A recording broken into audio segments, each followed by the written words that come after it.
Uh, no idea. Bob Lannis is on on the Facebook.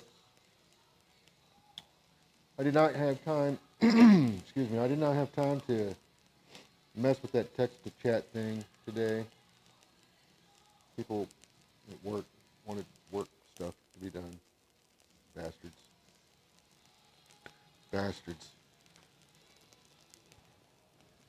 What can you do? I did try. I got some lights. They seem fine, but they're not. Like this seems bright enough. I don't know. It's hard to really see how much glare my glasses are throwing off. But I tried to deal with that a little bit. I've also got a hat on, so. Um, eh. I just feel like these lights aren't. They're not. I don't know. They're fine for what they are, I think, but I just don't feel like in this space. I just don't feel like they're bright enough. I don't know. I could be wrong. I don't know. That really, I mean, to be quite honest, what I'm really excited about is being able to lean over my work and still see. And it's not throwing a ginormous shadow. So I was warming up. Here, I'll show you Animal Cam. I've been kind of playing with this too. But just working on this little, I was going to make a couple of little hooks.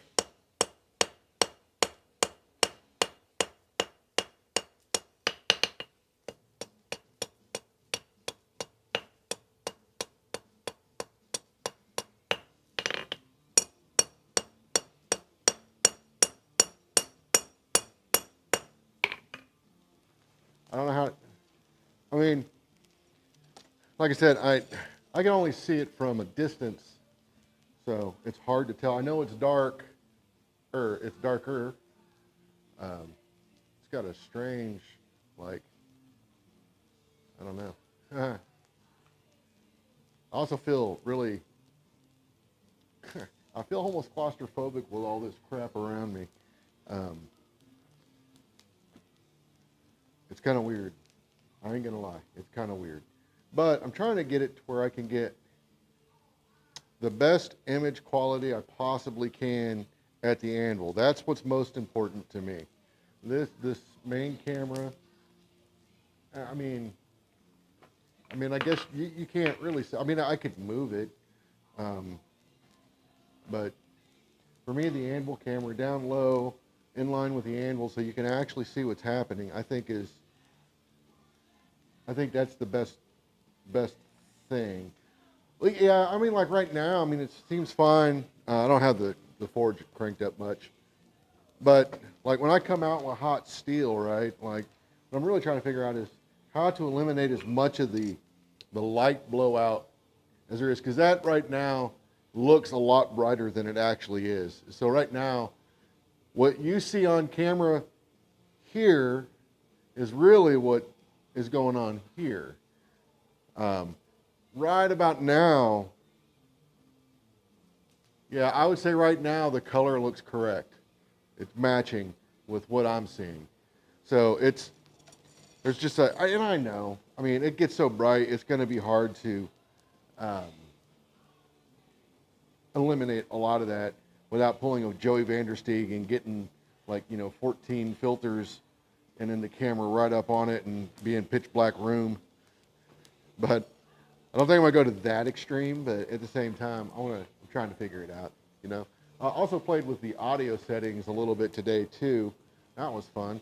I learned some things about this tool that I didn't really even know it could do, so that was cool. I don't know if the audio sounds fine. I listened back a little bit to yesterday's, and I realized I had a noise gate on it right up front. So what was happening was as I stopped talking or started talking, it was picking up noise off of the forge, so it sounded like it was crackling, and it was actually coming off the forge.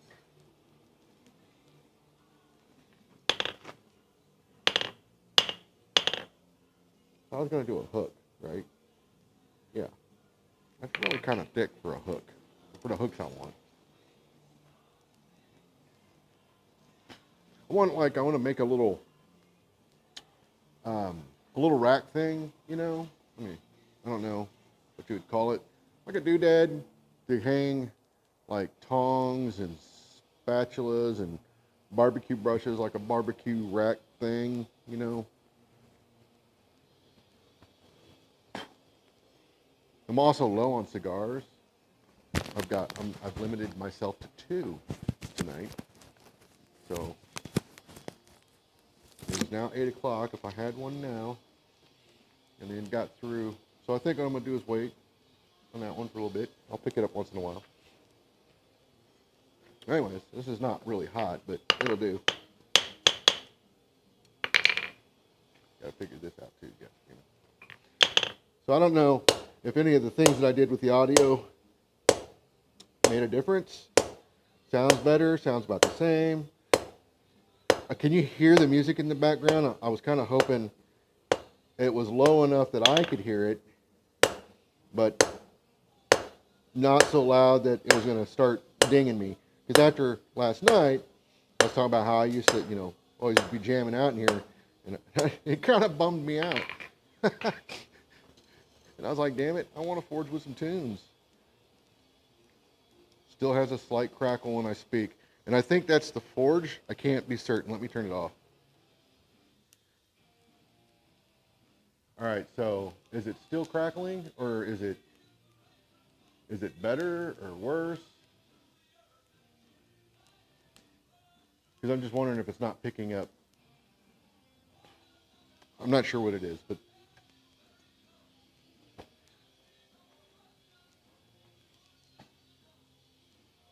definitely trying to eliminate. I can't. The biggest problem is this damn thing. Hey, Bill, the tool itself. I have. Hang on. I can run a headphone out on my little bitty monitor that I have here, but and the hiss is still there. Yeah, I'm gonna have to figure that out. And I think that's just a matter of sitting in here with some headphones on and going through it. I don't know that I'm ever going to escape that otherwise, because it's just shooting in the dark, you know. This is when having, like, you know, an engineer available, having an engineer available to help out with that is really invaluable, because they can, you know, they can listen while you do. You know this, but some people don't know that. But having somebody that can actually listen to it while you're talking, they can make adjustments as needed. So, yeah, it's only shitty when I talk, huh? I'll try not to talk so much. Maybe that's the impetus for me to shut up. Only sounds like shit when you talk. Or is that when you hear the music? Or all of the above?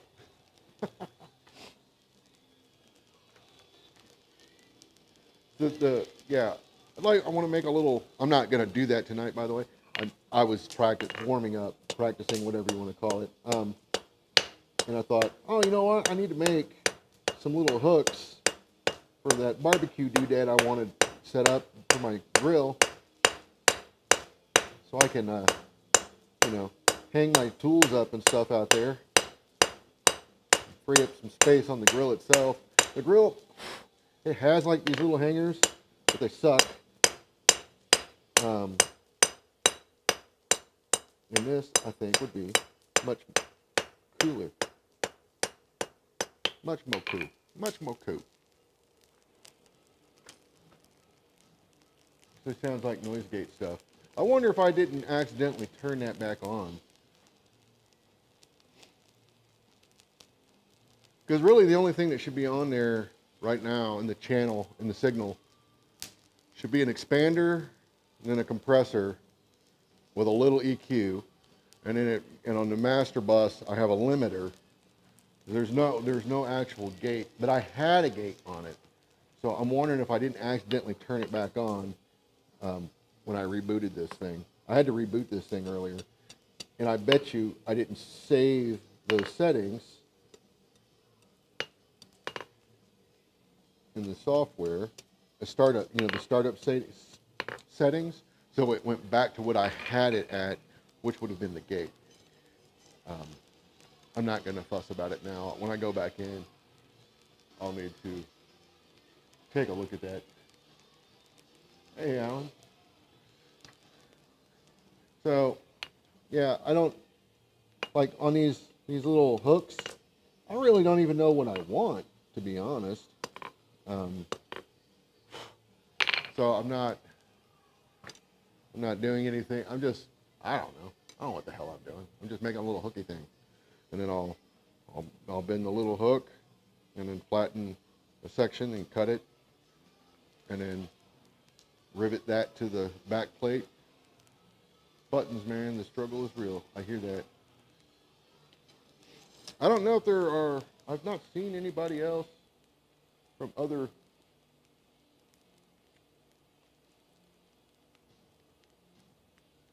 yeah. Anymore, that's definitely true, Bill. I was in a meeting yesterday and there was a lady from India, so it was really hard to understand her. But on top of that, she sounded like she was about 10. She had the tiniest little person voice I'd ever heard.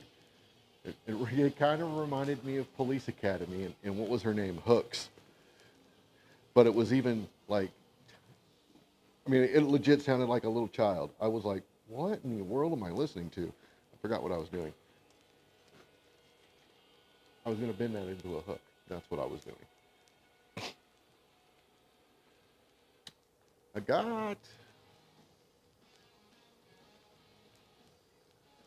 don't, to be honest, the more I look at this, I think this is going to be too big. I'll have to use this for something else. I think I'm going to have to use this for something else. I don't know. We'll see.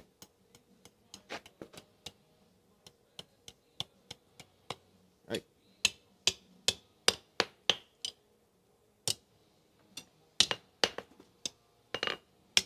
Yeah, this is going to be much too big. I should have drawn this out a little bit more. I can use this for something else in here then. For what I'm wanting, this is too big. I think welding rod, take some welding rod and then make hooks from that, I think will be the way to go. Because those will be small. I don't need them really big. I just need really tiny hooks. Yeah, they do start them young over there. They definitely do. But, I mean, man. I mean, I've seen her picture. I mean, she works. I think she's actually in our Canadian office. But, I mean, I've seen her picture, so she looks like a full-grown woman. But, man, you wouldn't know it to hear her talk.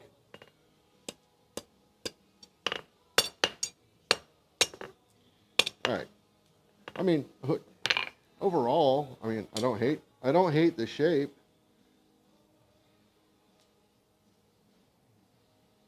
But that's not, the more I look at it, it's way bigger than I want, actually. Like, I mean, I could have drawn that out more. It's, the really funny thing is that welding rod, you get that stuff hot, and then let it cool down, and bend it with a pair of tongs, scrolling tongs. I'm gonna cool that off so I don't grab it like a big dummy later. But yeah, that looks fine. I'm gonna come over here and see how this looks. See if because I moved this camera again like a dummy. Oh yeah, see, yeah, I'm gonna have to do something about that. I have an idea for that, actually. I have an idea for that. I've got another little light.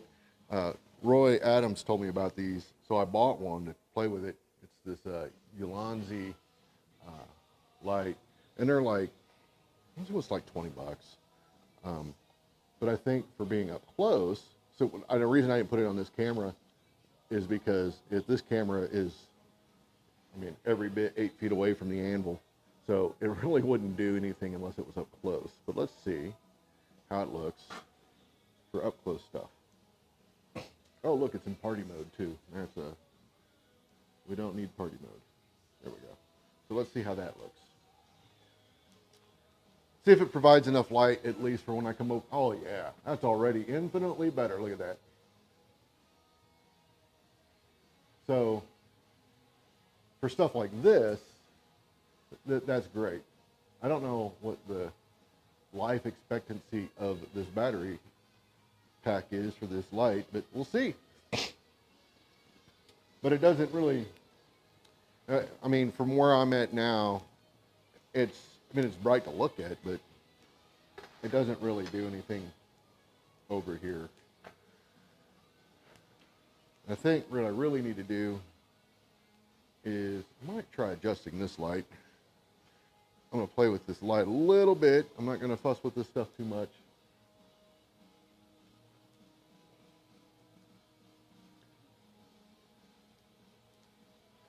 See, like just changing the angles doesn't feel like it's doing a whole lot, but I'm going to try that and see.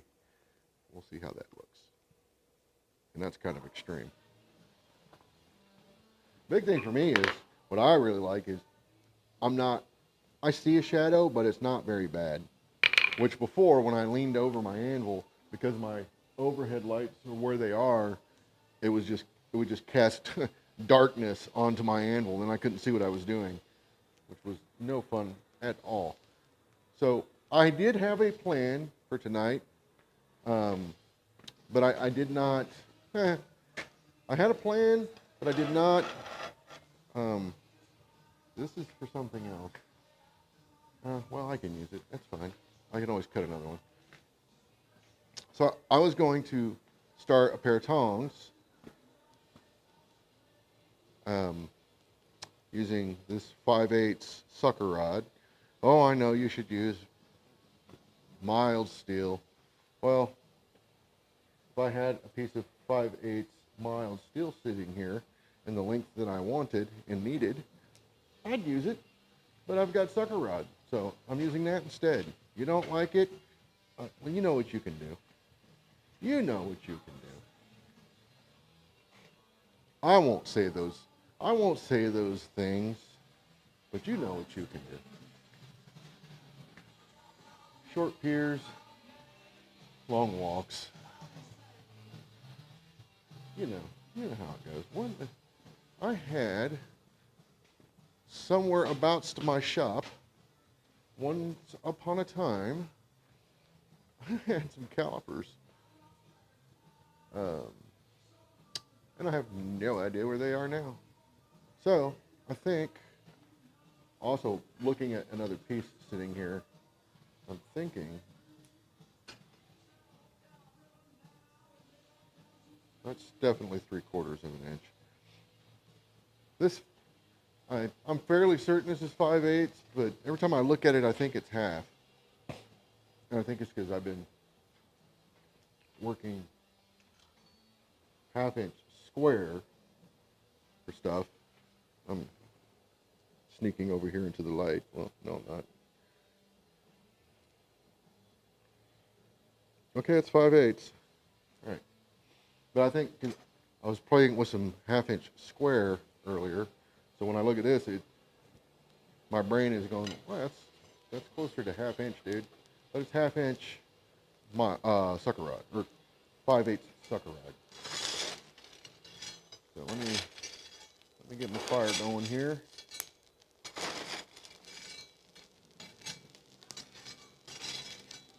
I'm only planning, at this point, to use my power hammer for drawing out reins. Hey, Thomas.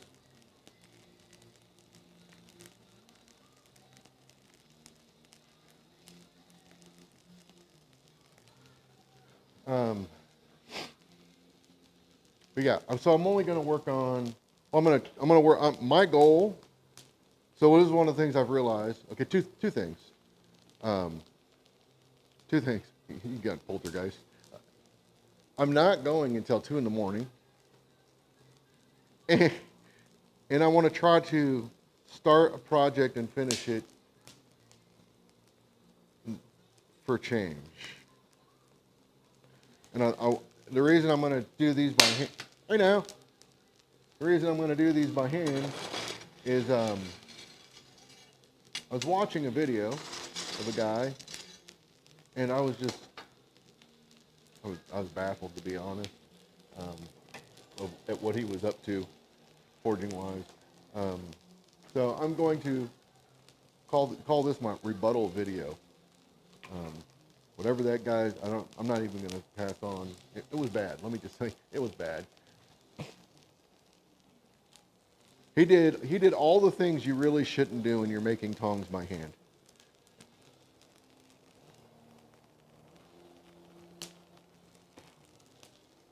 I'm gonna give myself an inch of material.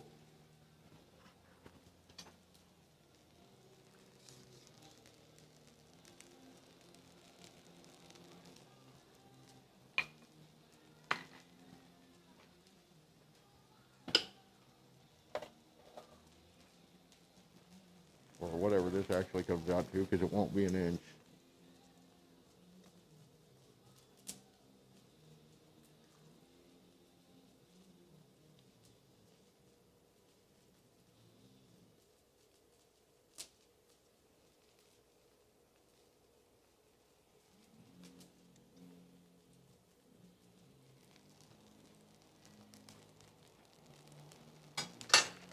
As long as I remember to say on the inside line, I should be good. Tell you what, I'm really annoyed with the company I order my cigars from, because when I checked the shipping today on the order that I placed Monday, it was waiting for pickup, which tells me that they didn't get that damn thing ready until like Tuesday evening. All right, it looks hot.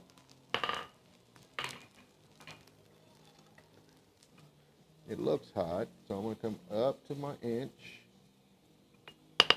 I don't know. Good Lord. I don't know exactly what kind of tongs I want to make with this.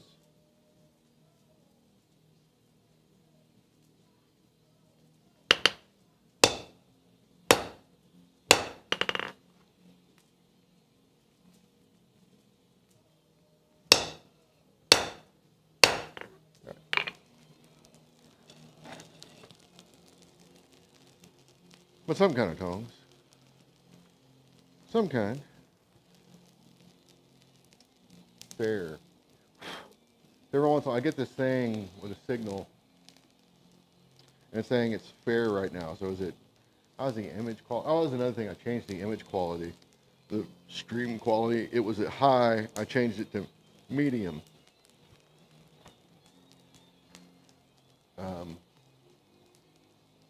So I don't know if that makes it. I mean, I know it makes a difference, but like if it makes a big enough difference that I should switch it back.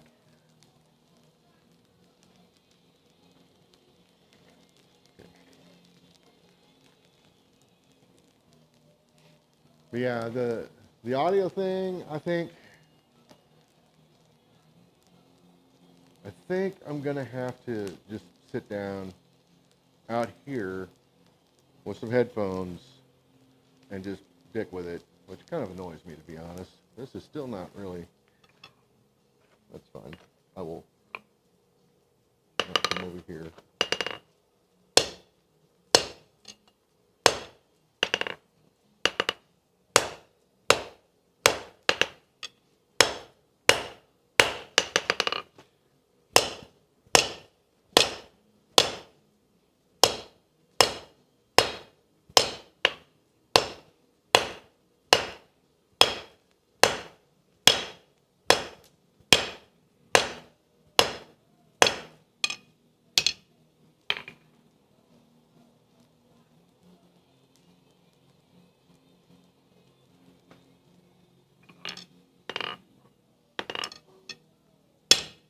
I'll switch to the actual camera here, because I keep forgetting that too, because I'm a big dunce.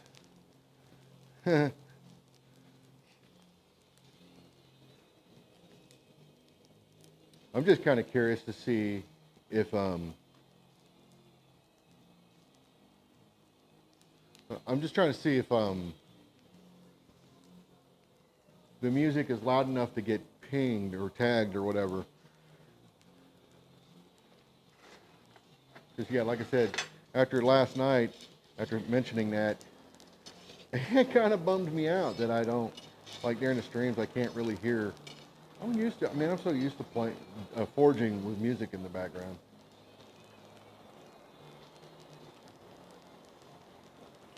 I think this needs to kick up just a hair. A little bit up there. Yeah, I'm going to switch to the next. So I'm trying to remember that before I come out, I need to switch. This is what I'm trying to get that rhythm down, but clearly not doing a great job of that. Clearly.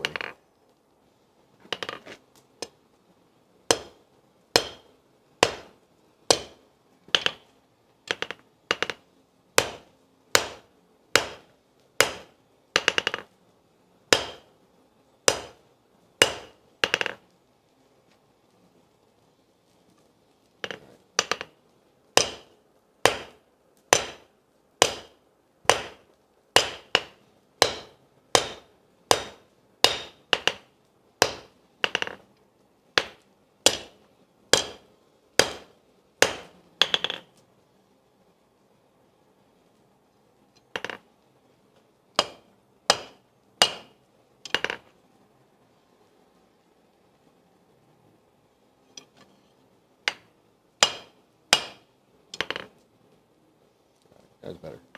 That was where I'm at.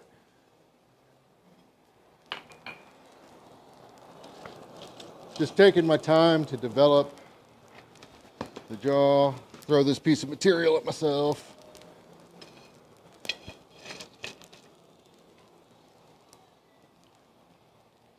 Hey, Dustin. You could always wear headphones because it's not like you can hear us. I don't like doing that, Thomas. I don't like it. I've got in-ear monitors for when I'm on stage, and I could wear those. But I don't want to do that because this is not really a good environment for that. And then I don't like the little cheapy Bluetooth stick them in your ear things. It's one of those, like, once you know once you know the joys of custom molded earplugs, it's hard to go back to anything else. Hard to go back to anything else.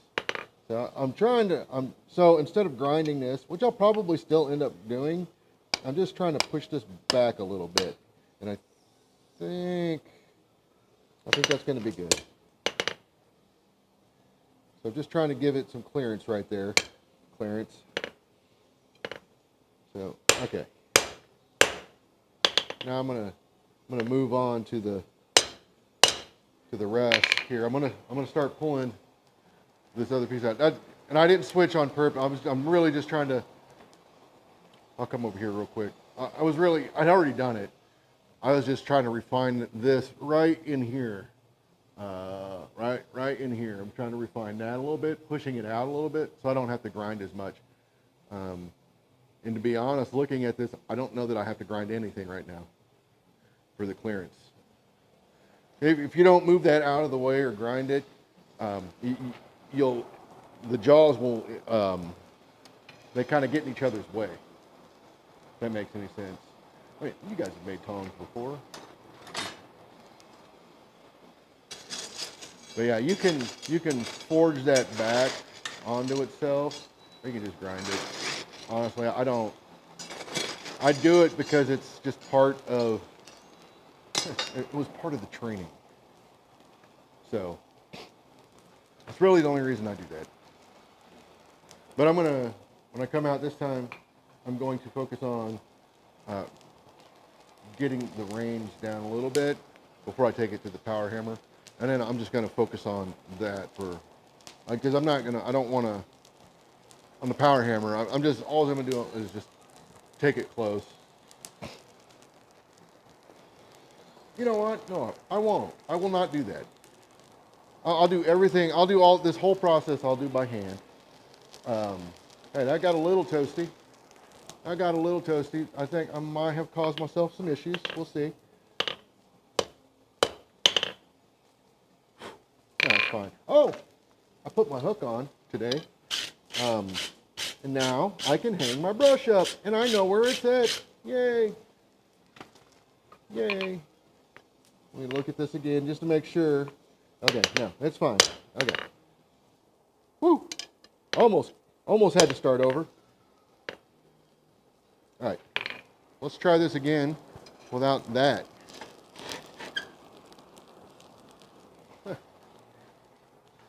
Hey, Roy. So, I bought the little Ulanzi light. And I think that's going to be great for like when I walk up to show things. Let me get this up. Make sure this is cooled off so I don't. So when I'm over here, oh, you can't actually see it, kid. Yeah. When I'm over here, I've got that little light on here, and I think it's great for lighting up closer up stuff. And then I bought a pair of, I think they're the 13-inch LEDs, the Neewer ones, like 150 bucks maybe. Bought those, and they seem, I mean, at least for me, they're at least eliminating my shadow for the most part on the anvil. So that's making it, this one that's right here, you guys can't see it, but there's one right here. That one might stay over here in this area while I'm working, just period, because it kills that shadow for me. So when I would lean over, I would cast such a dark shadow over the piece, I couldn't see what I was doing. It was driving me nuts. But I got those two there. It seems to be fine, especially on this camera. But I'm still working on the low light anvil cam action shot, whatever.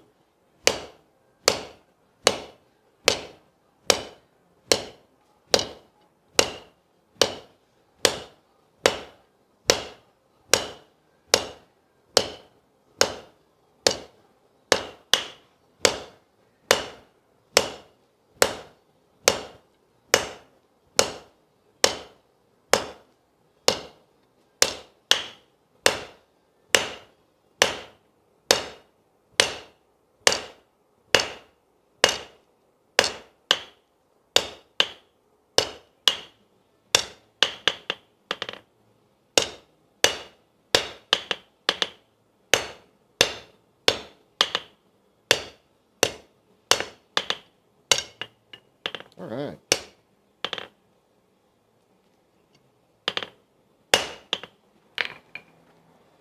I like it.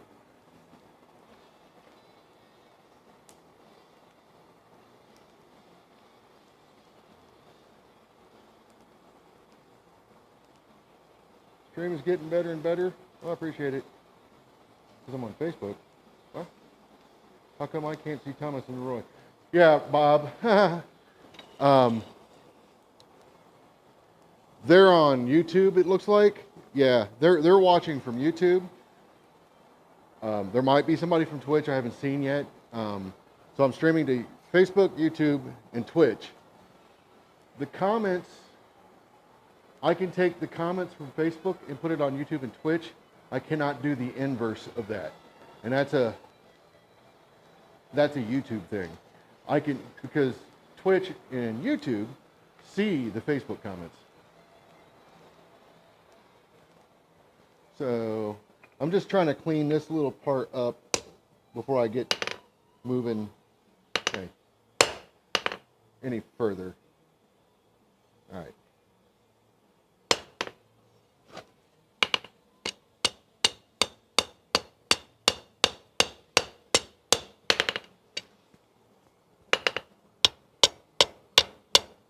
I didn't switch the camera. You'll have to trust me. You guys can kind of see, right? I mean, you can't see detail, obviously, but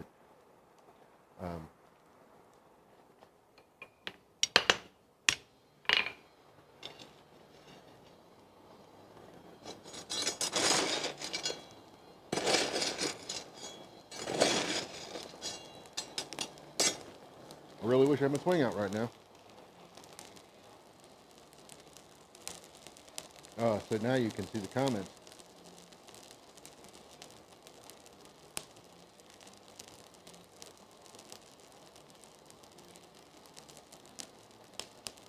So, yeah, I mean, one of these days, maybe at Quad State, if you guys make it to Quad State, Roy, I'll come over and like bug you for all things video related. I mean, there's some things that I know, I just know, I just don't have the stuff. And then there's other things where I'm like, beats me. I don't know. The thing that really, to be honest, the thing that's really killing me right now is the audio. Anytime I hear it, I cringe. There's just aspects of it that really just, ugh. So I think in the next few weeks, I'm gonna dig out some gear and focus on making that suck much less than what I think it does. I mean, it's clear, but there's aspects of it that really bug me. So, just things I want to clean up and deal with.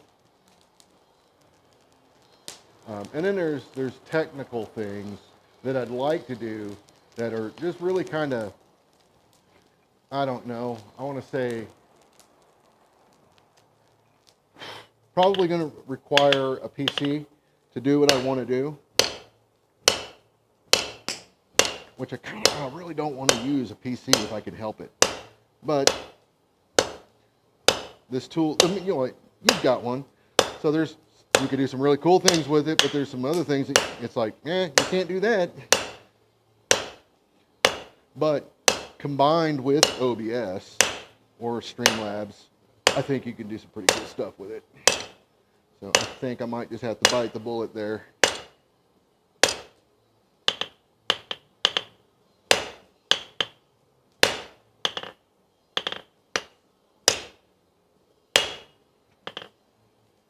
All right, I like that better.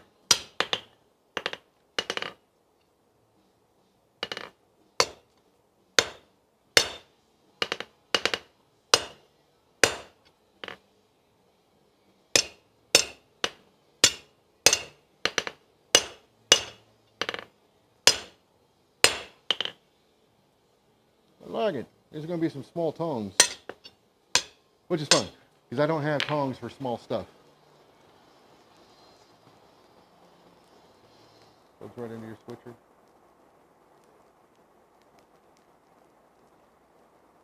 I have, well, do I? I had to think about what kind of microphones I have.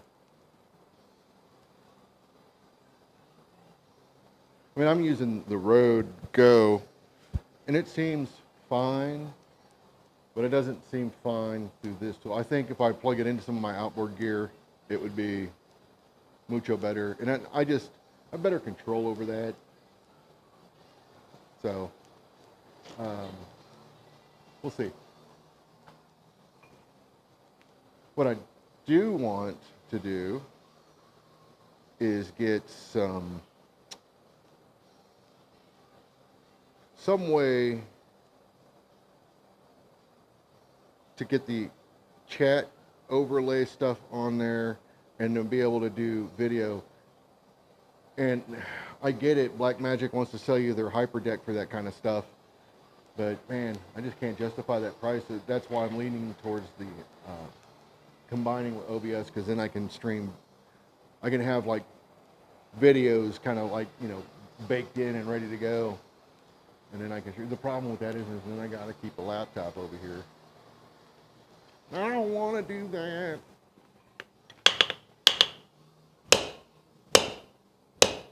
You know what? Oh, missed that spot on the rack.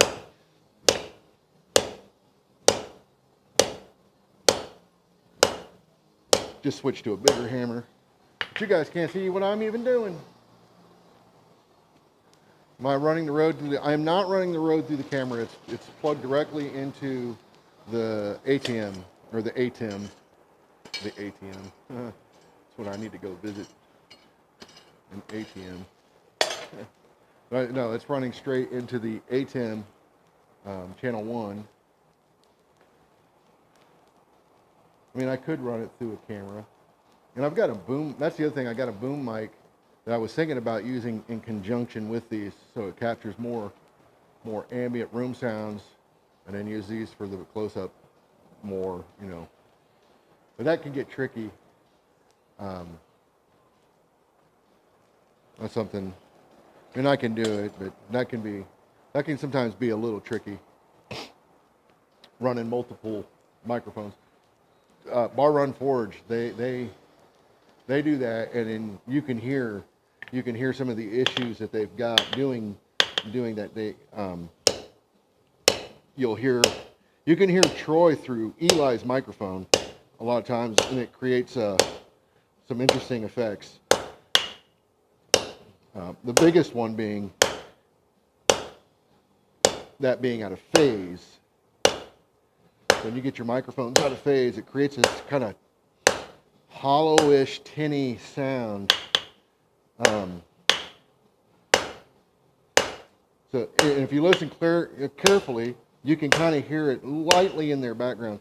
I gave them a tool that will help with that. I'm suspecting, I'm going to try to get out to their gathering this year. I'm suspecting they'll need a little help setting it up, though. I kind of had a feeling. But it'll help balance that out a little bit. But yeah, so running the boom mic with the lav mic, you just got to play with the phase on it, make sure I'm not creating any kind of phase effect there. The boom mic will always pick me up. I mean, I'm not going to be able to eliminate that. It's just a matter of getting them so where one overpowers the other when I'm talking, this mic is overpowering what the boom mic is picking up. If that makes any sense.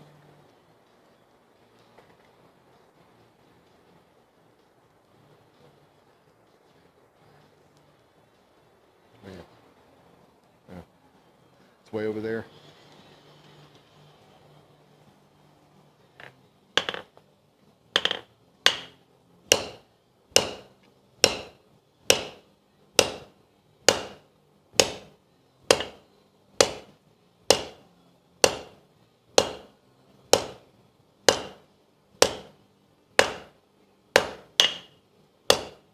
I feel like I'm doing the rail spike challenge again.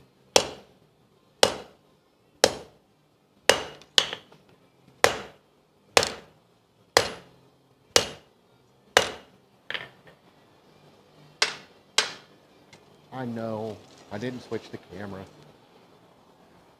Well, I did, but I didn't. I didn't switch it back and didn't go back. But there's a lot. The streaming thing. So the thing with the streaming for me has been, I just want to capture. I want to get a good capture of the Anvil camera is my priority. The big camera is whatever. It's just so you can see what's going on, I guess. Like that dance move, I just made that up.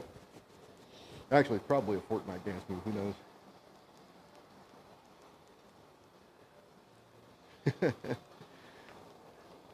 So, what I was doing, by the way, for those wondering, when I come to the near side like this, I'm going to bar it up to this material right here. That's my goal. And I'm just feeding it in slowly. And it takes the rest of this down to about the same dimension. And it seems weird, but you got to feed that baby though. Small baby bites. You don't want to try to, if you put too much in there, you will never get that down. See, I'm getting to a point where it's not going to really work because it's too much there. But if you look at this in here, it's not perfect, but that's pretty much close to being all the same size. I've got a twist in there. So see, yeah, I got enough heat to get it out. All right, cool.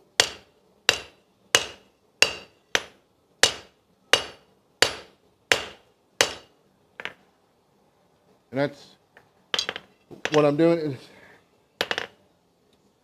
kind of like a 3/4 on, 1/4 off blow, right? I'm trying to, and I'm just feeding it baby bites. Another thing, if you watch how I do this, at least in my brain, I don't know that I did it this time, but when I'm feeding in to the anvil, especially on this far or the near side, there's so much material bearing down on the anvil. So what I try to do is lift up on it. So I'll raise it up, and then as I'm coming down, I'll lower it to try to keep the material off the anvil while I'm working. Try not to bury your material on the anvil. It's a great way to lose heat.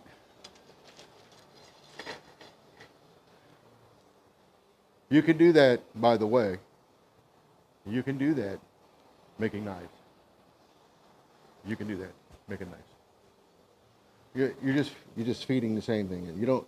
There's no reason generally to lay a knife down on here and just start beating on the whole thing laying flat on your anvil. That's silliness, and you wonder why it takes you so long to get something done. There's no need to do that. You don't have to do that. Learn to work in small bites. And trust me, it sounds counterintuitive, right? Like there's no way. But those small baby bites, man, I mean, they will chew it up quick, especially when it's like, you know, right here, right? Like, look at that. I need to switch. So right here, it's not really that hot, but I'm gonna come right there. Just a little baby, and you can see it right there. You can see it. I mean, it's not hot anymore, but you can see that step, right? It's taking it down, and right there. And then I just try to feed in that step. I just try to bring it up on the anvil, and then present that. That's what I'm going for. That's what I'm aiming at. And I just keep doing that. And that same concept is used on a power hammer. When you're drawing out on a power hammer, you want to feed in baby bites. Now, a baby bite on a power hammer is quite a bit more of a mouthful than what a hand hammer can handle. But it's the same thing. If you exceed, in my opinion, if you exceed 50% of the die width, you know, or the depth of the die, if you exceed 50% of that, you're feeding it way too much at any given time. Now, there's time and places when you want to do that, and that's generally because you're trying to either bar it up or straighten it or planish it, right? So you increase your surface area of contact in those situations typically. When you're trying to move it, you want to decrease your surface area of contact. And on a power hammer, depending on the power hammer and the radius of the dies, will kind of dictate how much you can feed in or how little you can feed in. Because if you've got a big radius on there and it's a big hammer, and you're trying to feed in 1/4 inch, it's probably going to spit it back out at you. So at that point, you probably need to feed in a good 1/2 inch or 3/4 of an inch. Again, that's a variable based on the hammer, what I've seen. But from what I've seen, if you don't exceed 50% of the depth of the die, you're usually fine. I try to shoot for 30% personally. And then it takes it down. So now you can feed it in, and it's going to take it down. There's nothing behind it to get in the way. So if you hear us, and we'll do this hand forging too. If you hear us say things like, you got to get the far side down, a lot of reasons that's why. Because it's providing the clearance you need for that to keep moving. Otherwise, it's going to hit a dam, and it's going to slow down. Now you've got to push that back out. Give it somewhere to go. But on a power hammer, let me switch over here. On a power hammer, you get that chomp, right? And that power hammer will take that piece down, boom. And then you're going to feed it in a little bit more. If you feed all the way across the die, well, it's just going to hit all of this, and it has no chance of taking this to this. But if you only feed in a little bit, now, not only can it do it, it's got the ability to pull that down. It's also kind of got a kiss block there. Now, if you double wag it, well, so much for your kiss block. But yeah, you can use that material as a kiss block. So if you take it down to the dimension you want out of the gate, you know, right there on the end, then you just take everything else to it, or you taper to it if you're looking to do a taper. It's really, it's like a lava rock. Oh no, it's Coke. It's like a lava rock though.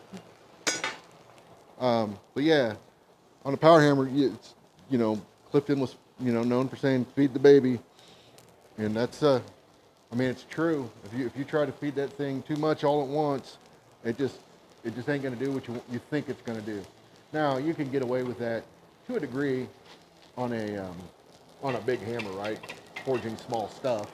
I put this 5/8 bar under a 250-pound power hammer and hit the full width. I bet you it'll take it down. You stick that under a 600-pound steam hammer and you hit it, you're probably going to get a nice piece of, like, you know, 16 gauge sheet.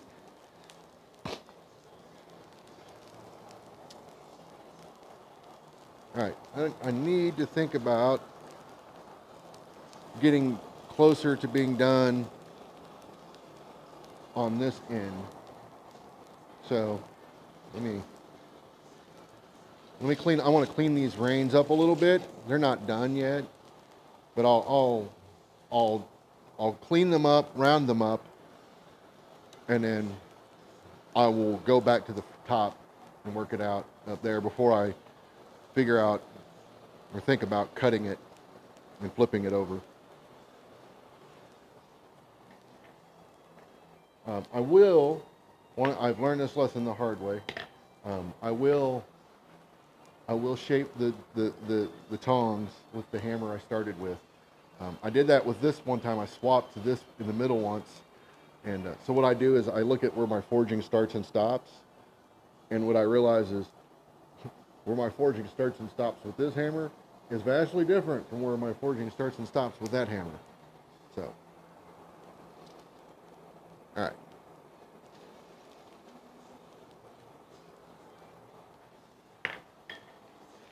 Swappy. All right, so I'm just gonna, you know, square octagon round thing here. And I'm gonna leave a couple of inches untouched up that way. What do you call that spot up there? It's like, you know, it's the transitional area, essentially. But I'm not gonna round that up just yet.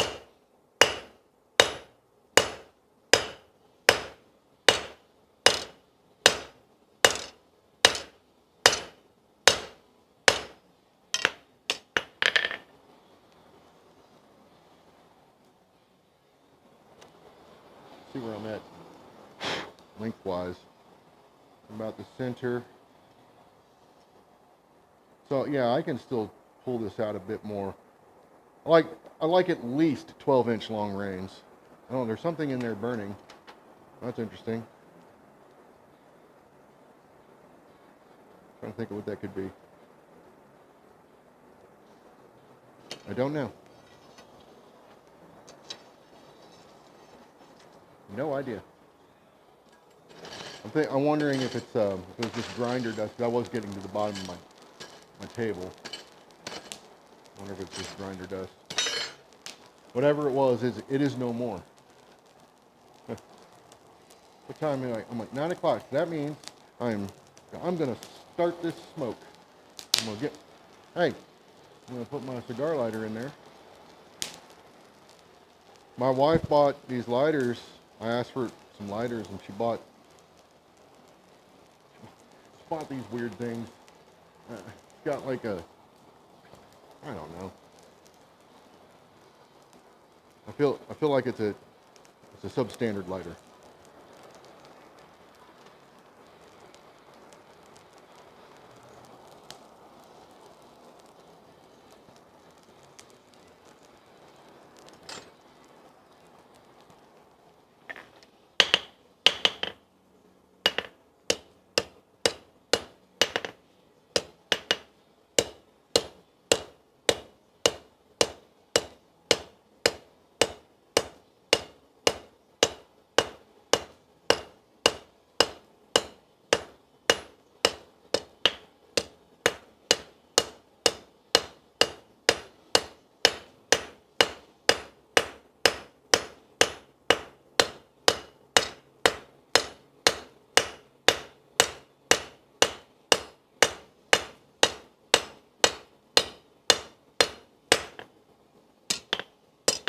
So I'm trying to get these.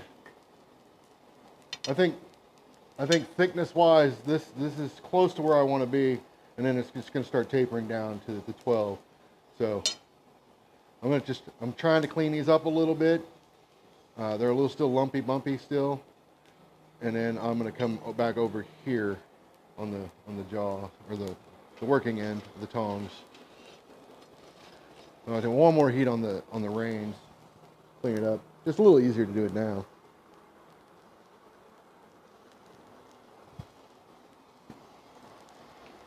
And we'll fly forward.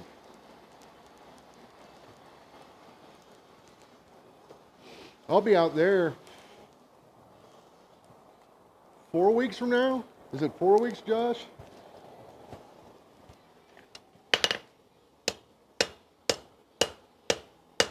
Yeah, a few weeks.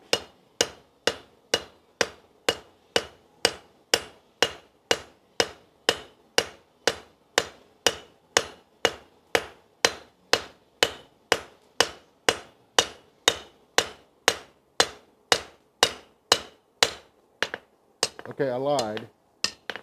I am a liar. I drew it out by hand, by the way. But I'm going to clean this up under the power hammer.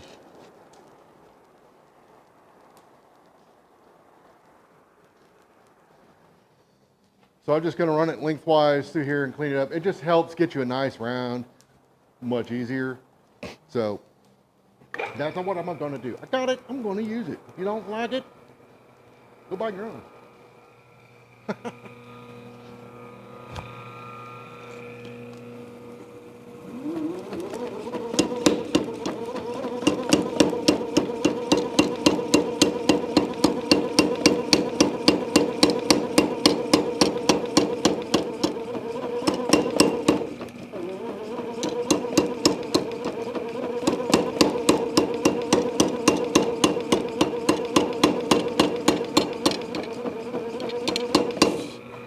All I'm going to do.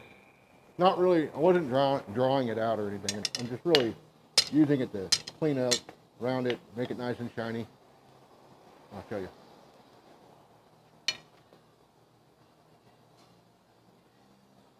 This, yeah. Now I can focus back up here and then quote unquote finish this area up. And then I can think about where I need to.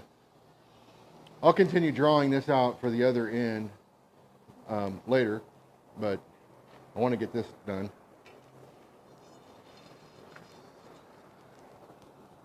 And then I'll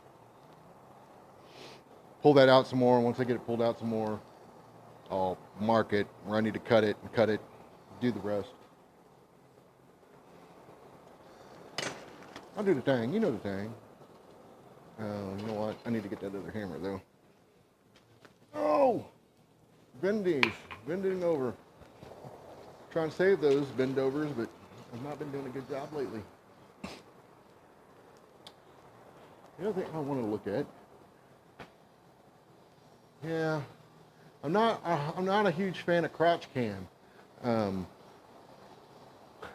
really don't know what else to do, because I mean this is really one of the best views. This and maybe like an angled top, like slowly, kind of not fully top, but you know, kind of an overhead angled view, I think, combined would look really sweet.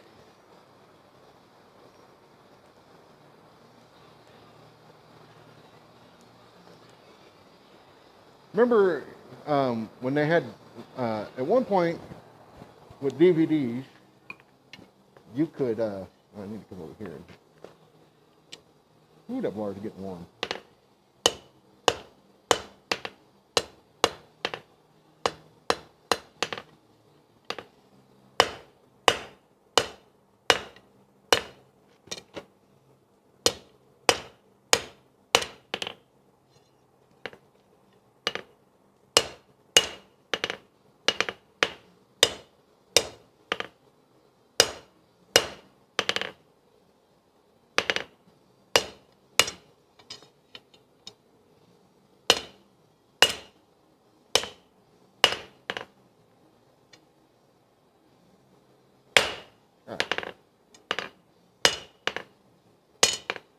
All right, clean this spot up.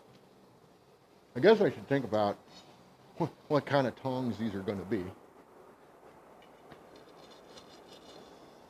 But yeah, I think like the overhead shot and the angled shot and all that is cool. I just got to figure it out. I can do up to 4 video feeds on this. And if I have to drag a laptop out here, I'd be able to do 5 technically, because I got one of those little Elgato video stream doodads, so I could hook a camera up to that and run that into OBS as well. But I don't think I would be able to switch it from here. It's one of the things I like about the ATEM is I don't have to think about much. I don't have to worry about hitting the wrong buttons too much. It's just right there, big red button.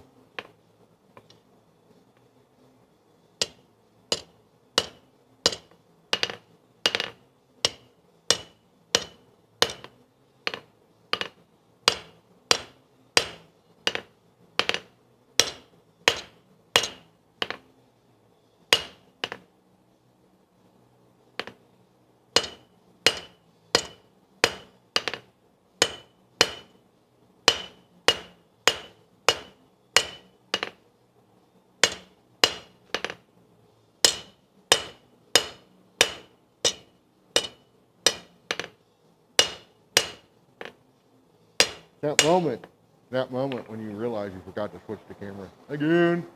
But really, I was just cleaning up this section of the reins right in here. So, or better yet, right in here.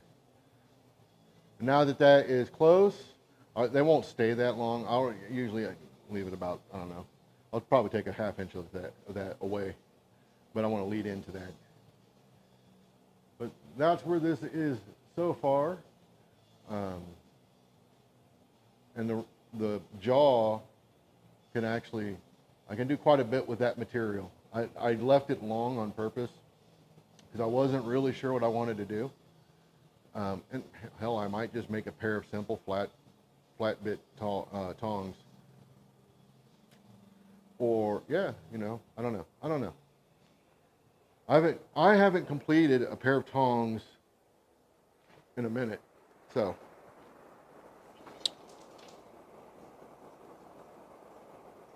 But I'm not gonna, at this point,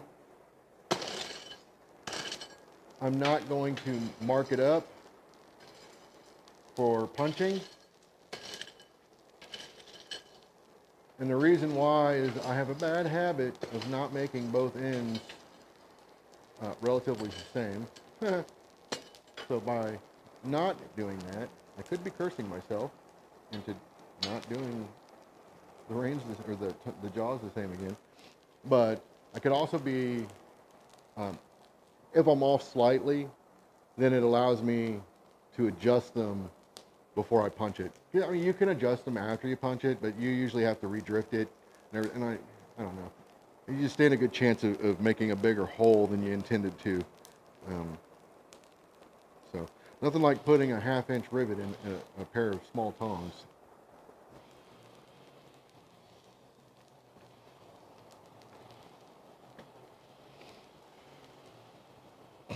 Not o'clock already. Holy camole.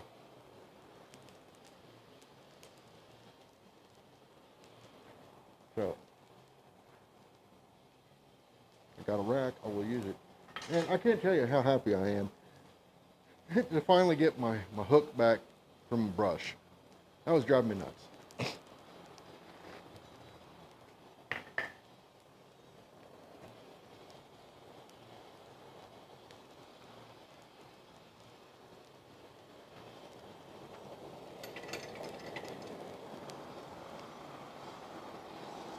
Oh yeah, and my bucket finally thawed out. It was 60 today. Can you believe that? It was 60.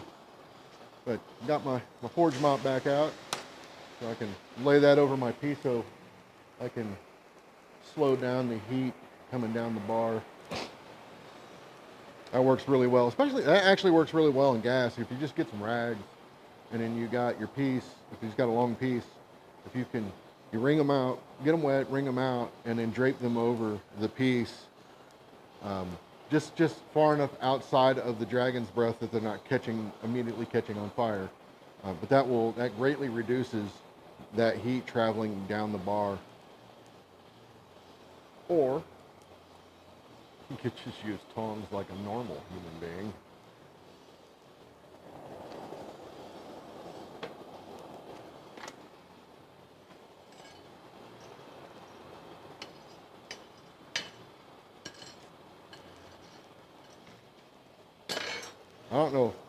I don't know if Paul's still around, but if he is, he brought up an interesting point last week, I think it was.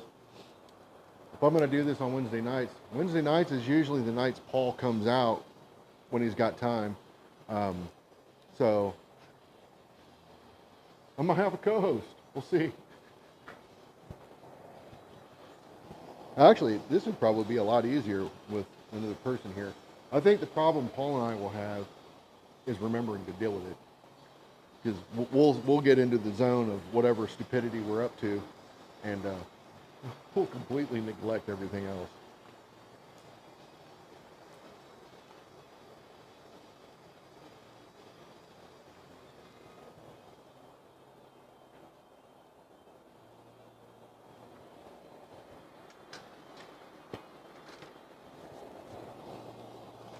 All right. Oh, yeah. Nice long heat. There we go. We're going to start here.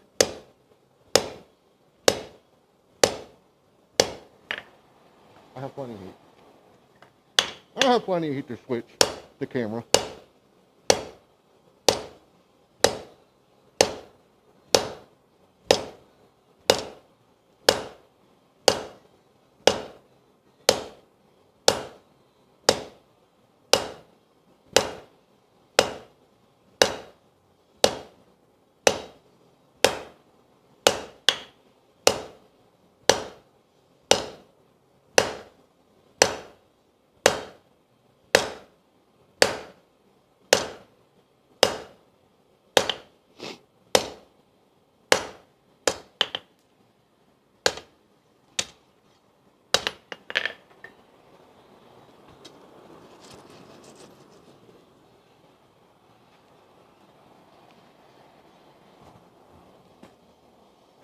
Yeah, oh, Paul's still here.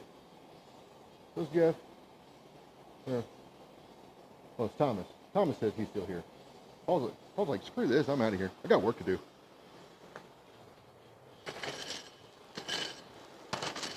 Paul doesn't know when to just sit back and relax for a bit. Well, his body does, because eventually he sits down and it looks like he's about to just die. 8:30 on Saturday night, right on. I will definitely try to watch it. I've got a TV in the shop. If I'm out here, likely, I'll put it on while I'm forging. Believe it or not, I don't forge everything, or I don't stream everything I forge. I find it quite distracting. I'm trying to get to a point where I'm focusing on a thing.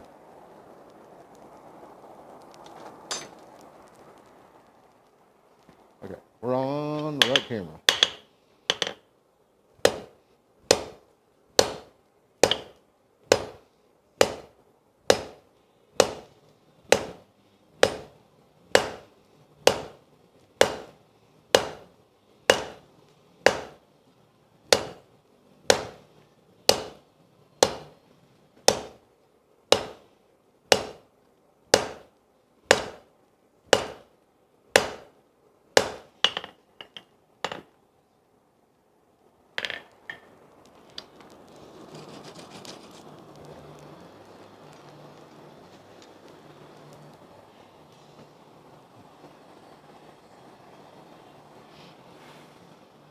Yeah, I'm having flashbacks to the railroad spike challenge right now. So I'm gonna do, if you saw what I did earlier, I'm gonna do it again. I'm gonna switch to the camera before I come out of the fire so you can see it. But I've got that down enough that I can start barring it up to the other end of those reins that I'd already kind of quote unquote finished. So that's what I'm going to do in this heat. I'm going to start working on barring that area up. That way I can move past it and keep going. And you can get into a pretty good rhythm doing this.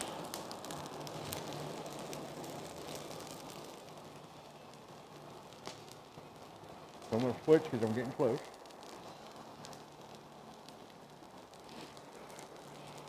And I do, by the way, I do rely on you guys to help me with the Anvil camera stuff and things like that. If you see something, man, say something. You know, just pretend it's 9/11 all over again. If you see something, say something. Because I don't necessarily always see it. I try to keep it in focus. But you know, you get to doing, and it's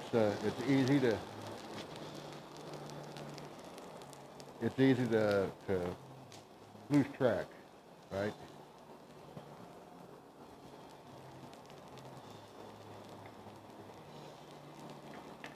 I'm swinging. This is a 4.5 pound hammer that I'm using for this right now. And to be honest, I mean, I don't use this hammer that much, but I'm not really feeling it yet. You think I'm in the lead? Somebody beats me, I'm gonna do it again. I have nobody beat me. Kidding. All right, so I'm gonna start barring this up. Okay, and I'm flat die.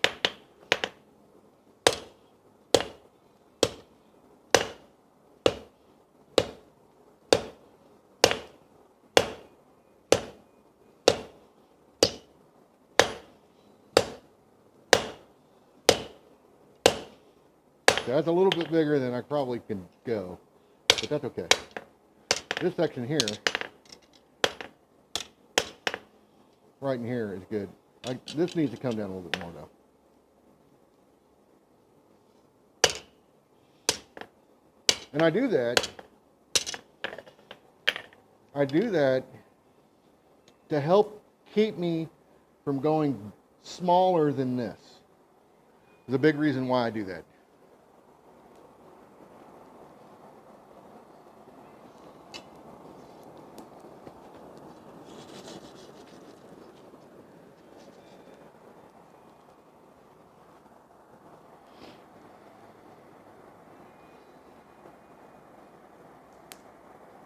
$17 and a half.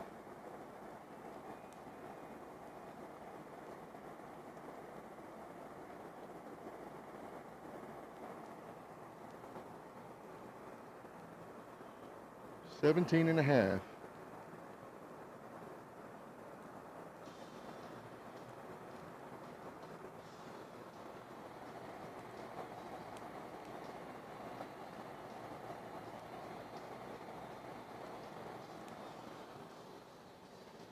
I don't even remember what I got to.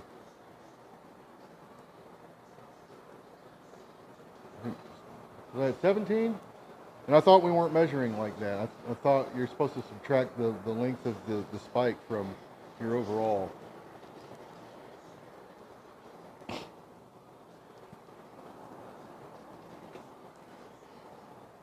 I'm gonna come over here flat die because I don't want to be super aggressive.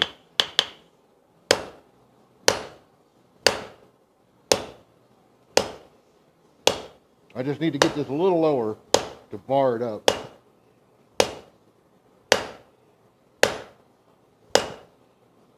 And that's probably it right there.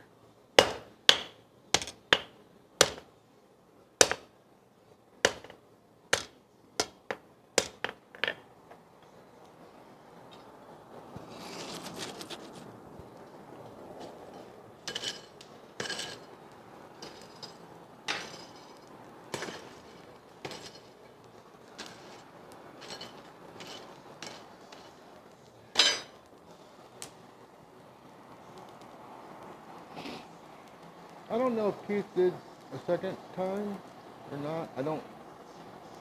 I saw his video. I just don't remember what his total length was in the video I watched. And again, at the end of the day, I personally don't think like it is not an indication of whether you're a great smith or a crap smith. It's just you know, it's just forging, uh, drawing out material. It's not a big deal. Got a little sparkage there. Not a forge though. Not a forge. The total was 14 and a quarter.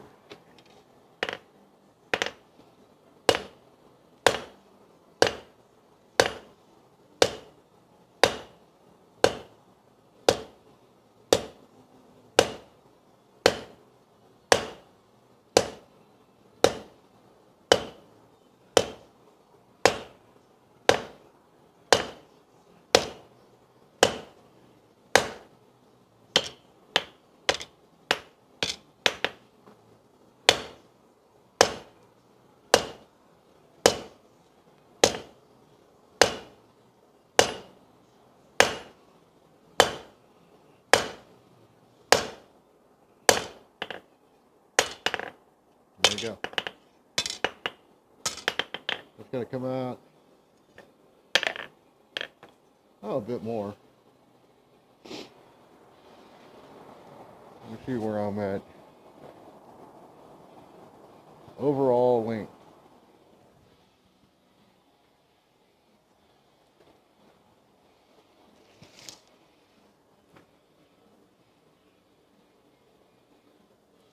That's at 14 and a half to there.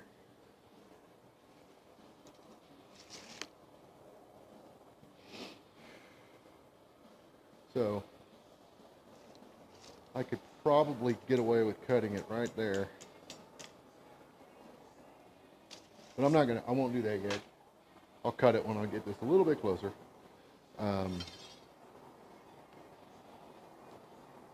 So 14 and a half. I need another,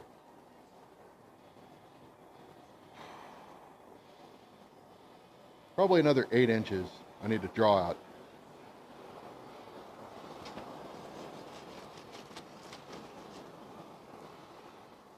No big deal. So 14 and a quarter. His total was 14 and a quarter. Oh, so like the first one was 14 and a quarter that you saw? So if he got to 17 and a half, and then the video that at least I saw was whatever, then yeah, I would say he did it a second time. I mean, I don't have a problem with people doing it multiple times. I mean, for funsies, I might do it again too. I learned a lot. In the first one, well, the second one, technically, that I did, I didn't count the first one. I was trying to figure out my tong situation. And then doing the second one, I learned even a little bit more about what I wanted to do and how I wanted to do it. So yeah, it's, but see, and again, I go back to one of the things I like about that type of challenge per se is, there's always something to be gleaned from that, right? Like if you always stop and think about what you did, there's always a takeaway there. Always a takeaway.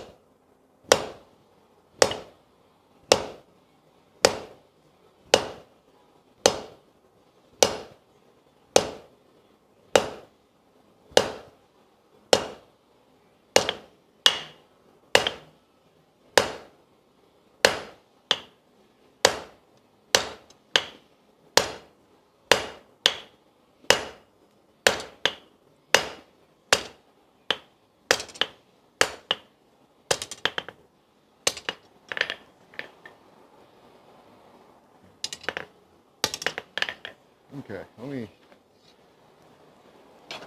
get a tape measure. Get an idea where I'm at with this.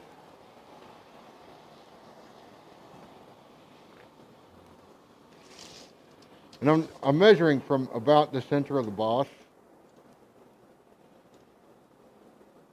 So I'm at 18.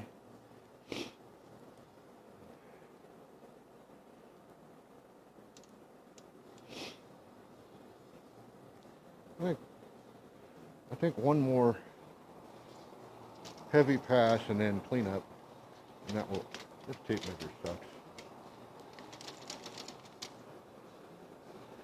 I've burnt it multiple times.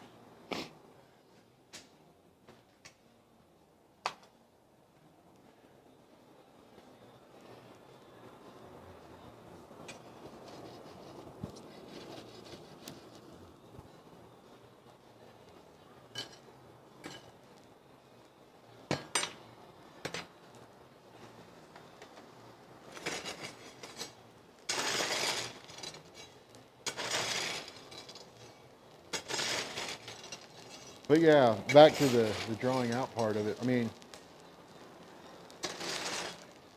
if you evaluate what you've done and think about it, I mean, subsequent runs should always be better. Should always be better, right?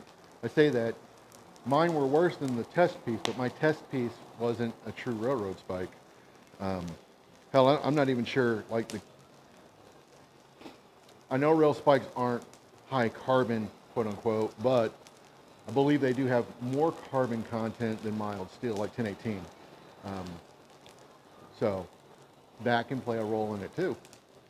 Where in the hell? I don't think I brought my water out here. Some bitch. Some bitch. Let me do this. I'm thirsty.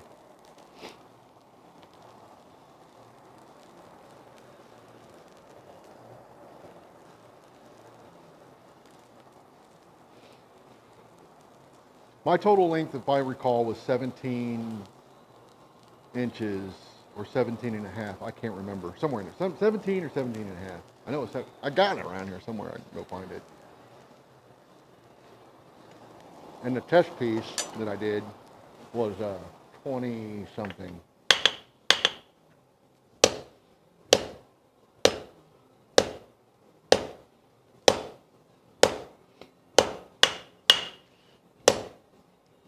I didn't switch. Sorry.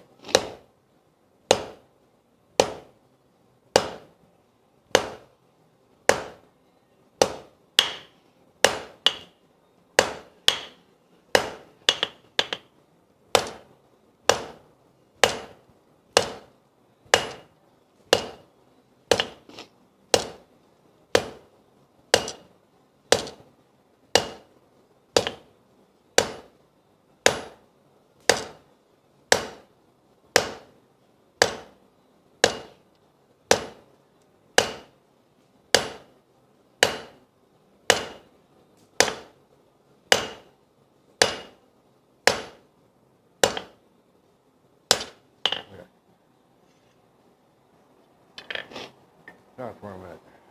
Now, I'll measure that. Oh, this bar is getting hot. I might have to do the deed tomorrow and take my keg tank. All right, where the forging starts and stops, that is right at 22. That's good. That is good. It's more than I need. But yeah, I might need to take that keg up and fill it tomorrow up to the house. I don't have water in the shop, so I have to take it up to the house.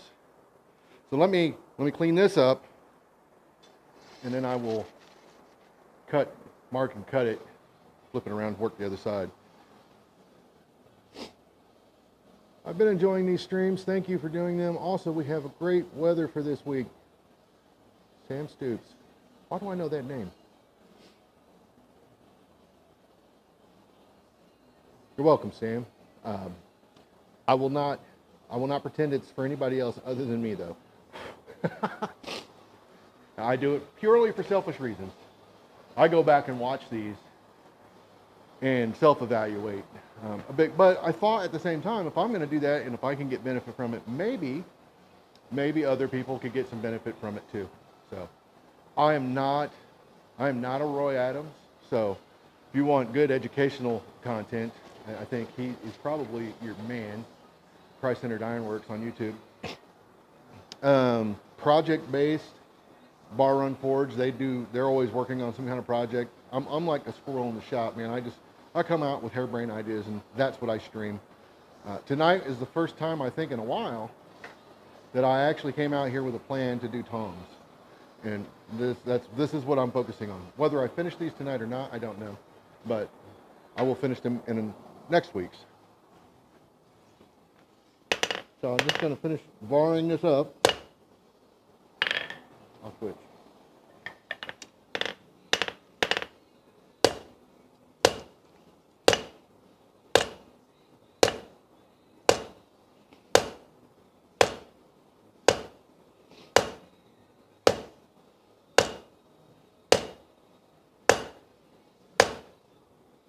So I'm getting some twisting.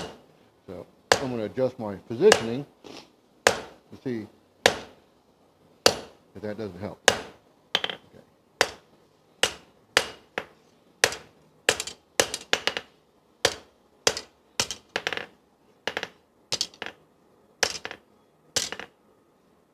Semi-straight. There we go. So this is close, and then to there, to that spot, let me see. I want to say it was 20 inches or so.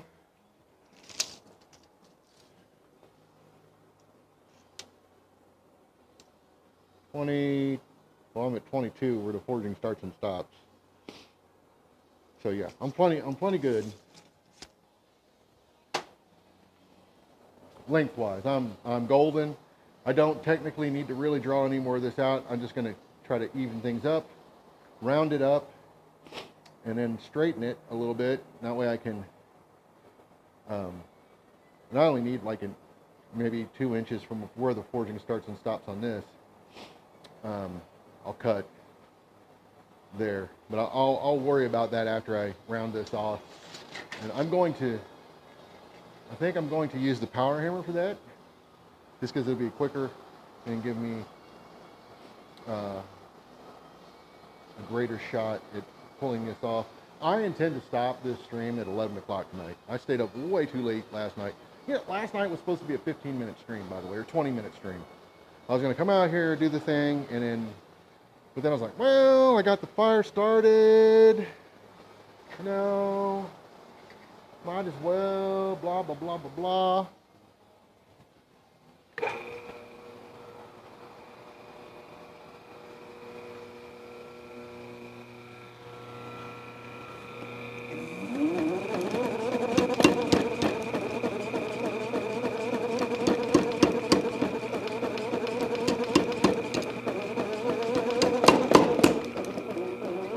Ooh, this bar's hot.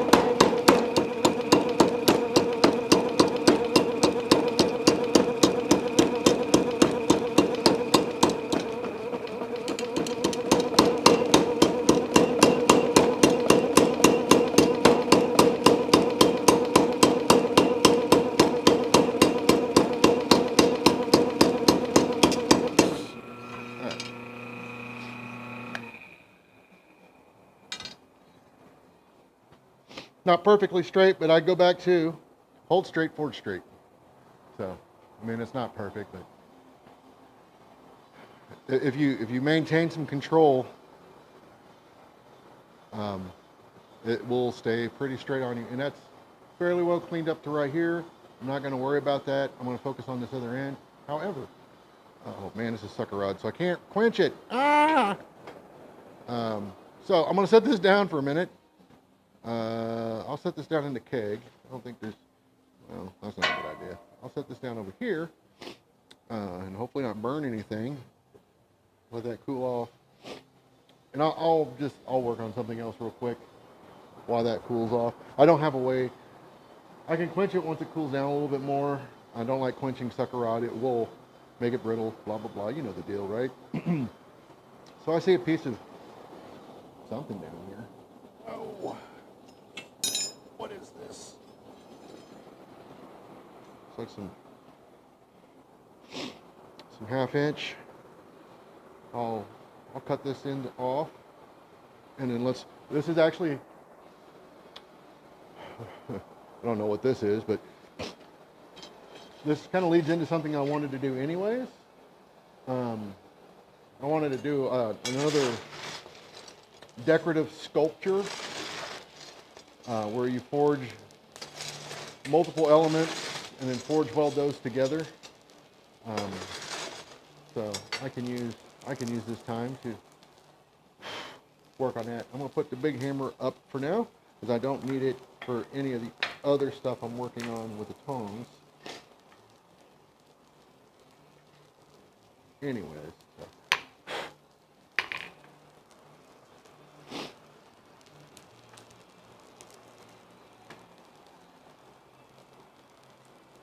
so I had a relatively square cut on the piece that I started with the tongs.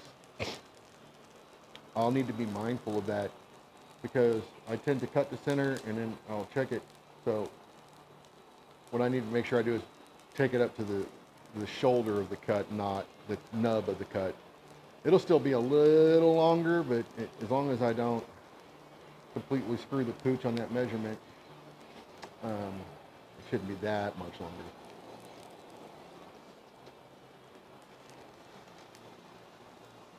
Shouldn't be.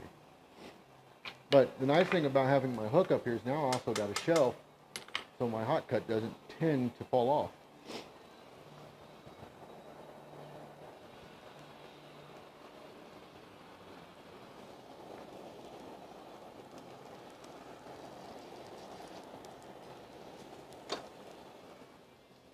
Which is handy dandy.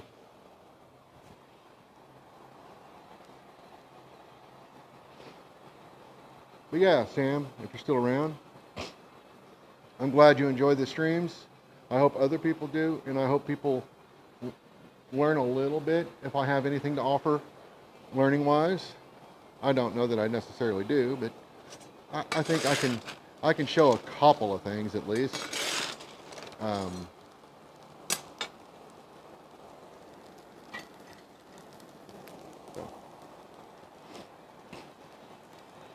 Been at this for 1 hour and 35 minutes according to my timer up there.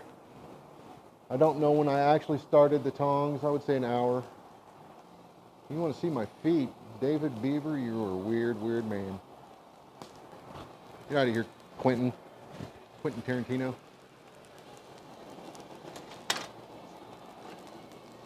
That is not really hot enough, but hot enough to mark.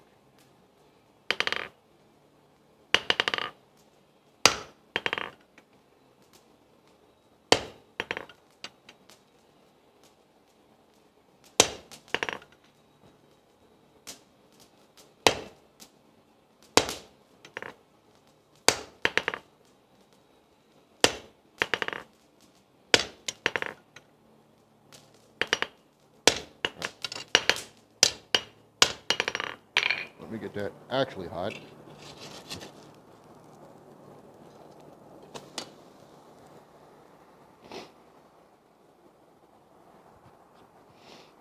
On OnlyFans, I only show off my beautiful hands.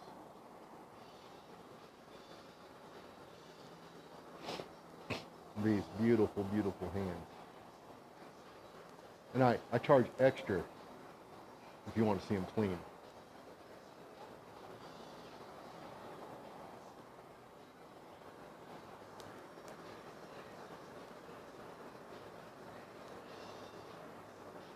It's like sometimes no matter how much I scrub, there's just certain greases, oils, or whatever, I can't seem to get them out of my skin.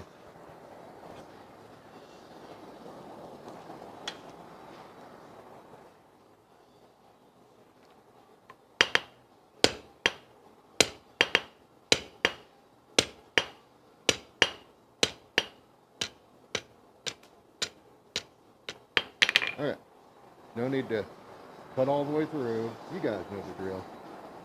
You guys know the drill. I have no idea what this was supposed to be.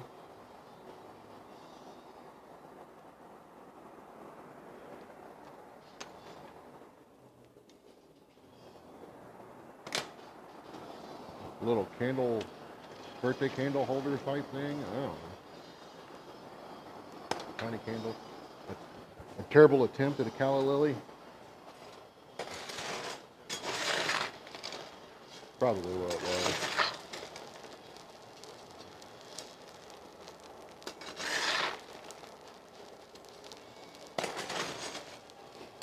I think once I did what I did, then I realized it wasn't going to give me only fan, not plural. Hey, I'll have at least 2 fans, 2 Washington WD-40s. I might try that. I don't think I have WD-40. Do you think? Oh, I got some kind of similar to WD-40, but it's something else. That might work. That might work.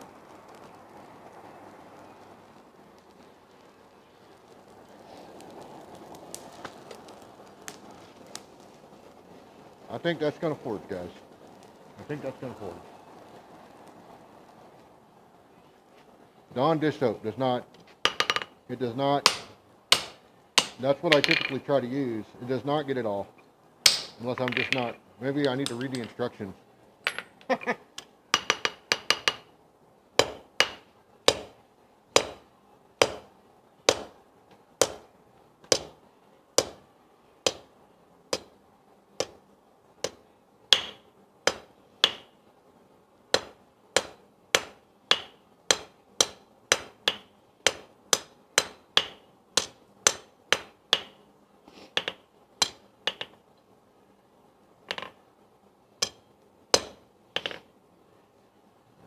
A little rhombus there.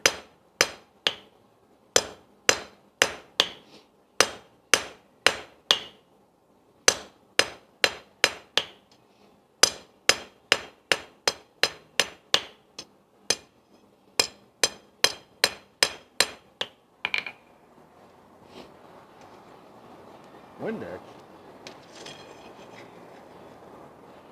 The next thing you know, you guys are going to tell me to peel my hands.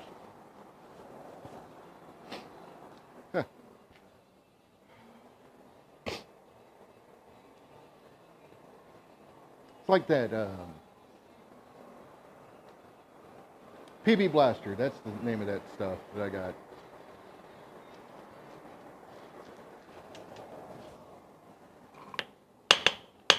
I want slightly bigger flower or leaf. Oh, oh, oh. That was not good.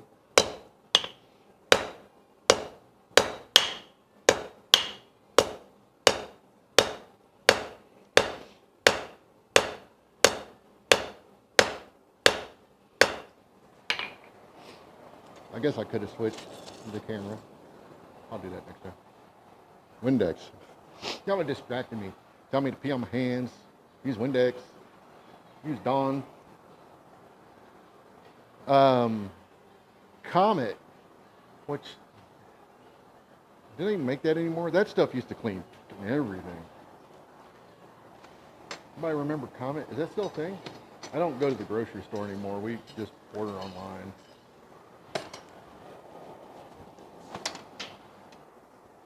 Whoop, whoop, whoop.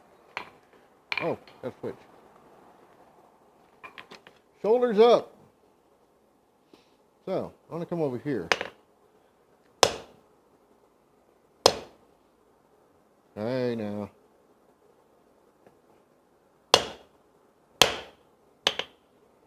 Hey, now.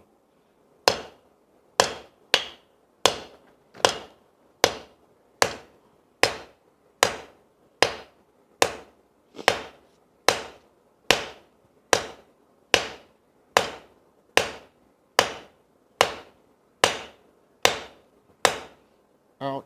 Scale on my hand. Scale on my hand. Notice I didn't do anything with that. I just left it do its thing. There was no need to. I'm going to just leave it on the anvil cam for now. Borax and flux, or flux. I'd rather have dirty hands. That could get expensive. Actually, I have pretty good luck with was it the orange goop? I'm saying whatever I get from Harbor Freight, I have fairly good luck with that. It gets most of, but like I said, there's just some stains that get down into my pores that it's like, no matter how much I scrub, and I got one of those little scrub brushes, it just does not want to come out.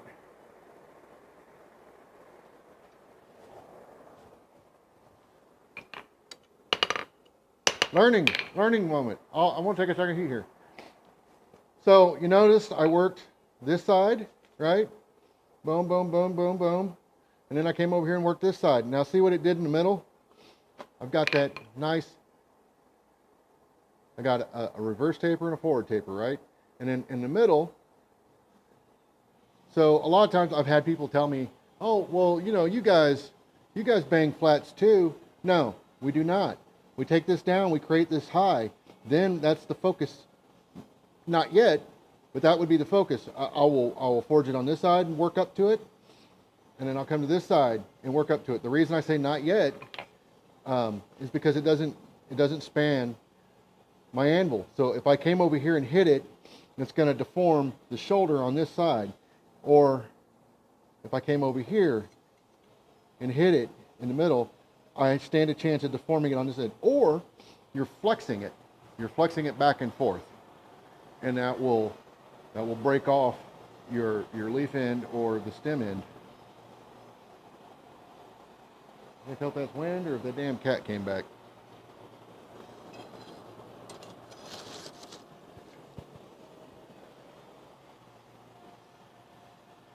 Or the coyote.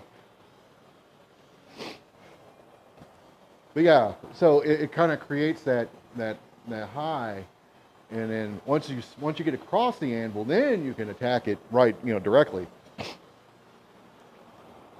But if you don't get across your anvil, you got a hump in the middle, so one end is always going to be flexing, and you don't want that. So I'm gonna come over here and work on getting up to it.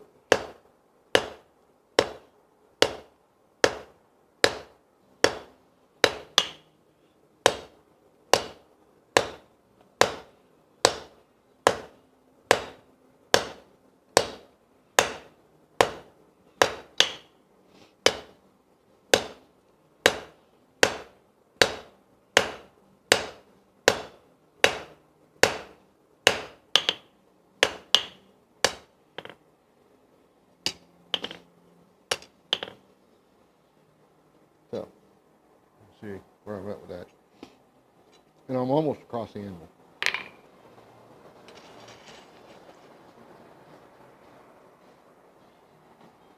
If I was on my 2-inch anvil, I'd already be across it and this would probably be done. Because I can get way more aggressive on that anvil.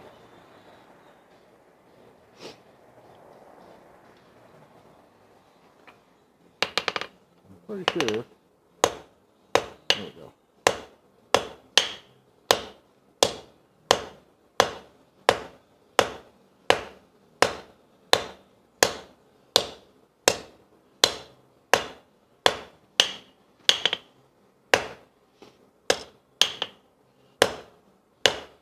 Oh, still is getting me. So I'm across now.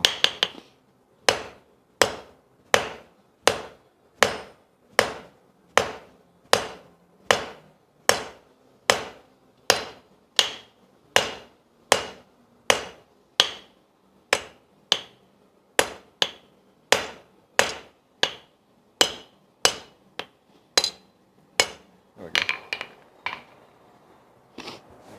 Now I just finish that up. Be rocking and a rolling in no time flat. And then that other half of that tong should be at least cool enough to quench off.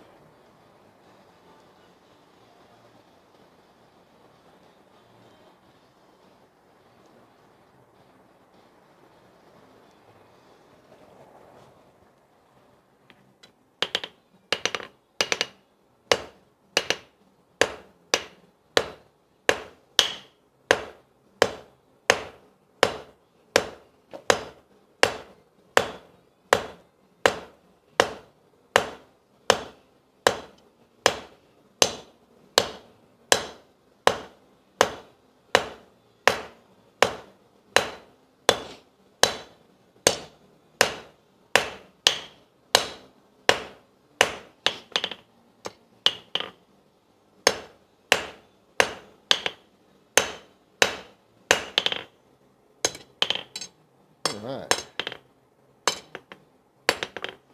I like it. Gonna round it up to a degree. Not gonna get crazy on that. No need to. On a leaf, I don't think.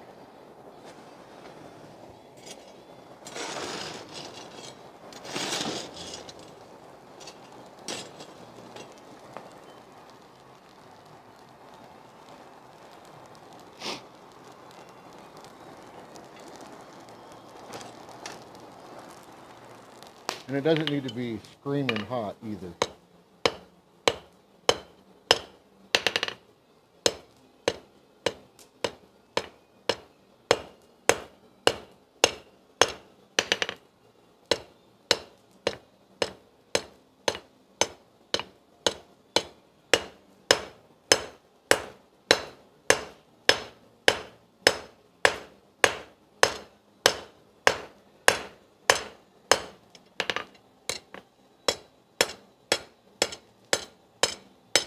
Okay.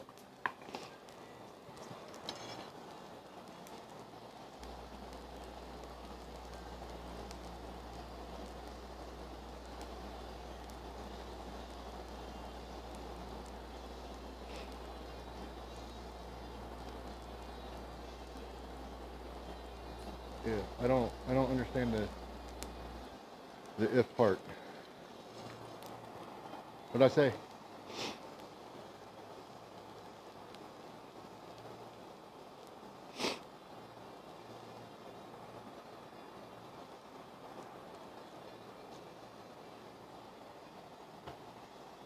Picking on you.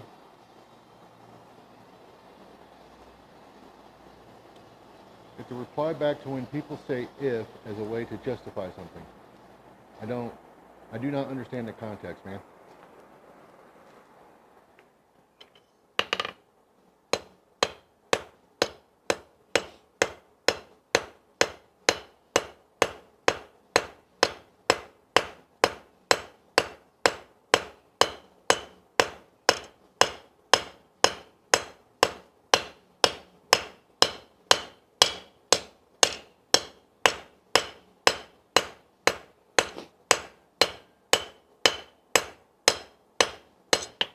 Okay, that's about,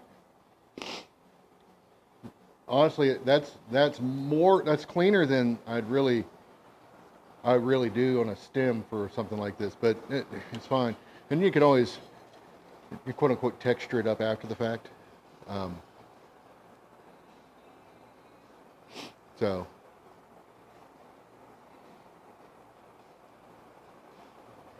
yeah, Thomas, if you could, I know it's extra work, but if you could tell me, because I honestly I don't understand the context of what you wrote there. I say stupid things all the time, so it's like a fart in a hurricane.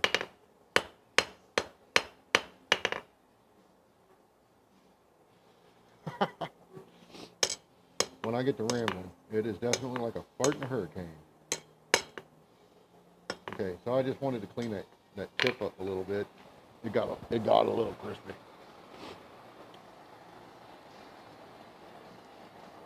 You were saying if you were using your 2-inch anvil, you would be further along. Oh, gotcha. Okay, I follow you now. Well, I mean, it is a justification for what I'm doing. It's a valid one, but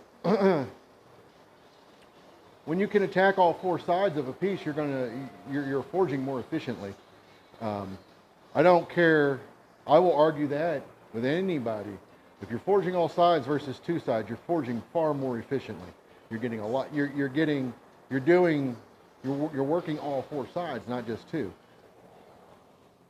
So it's just you're getting twice the work done. There we go.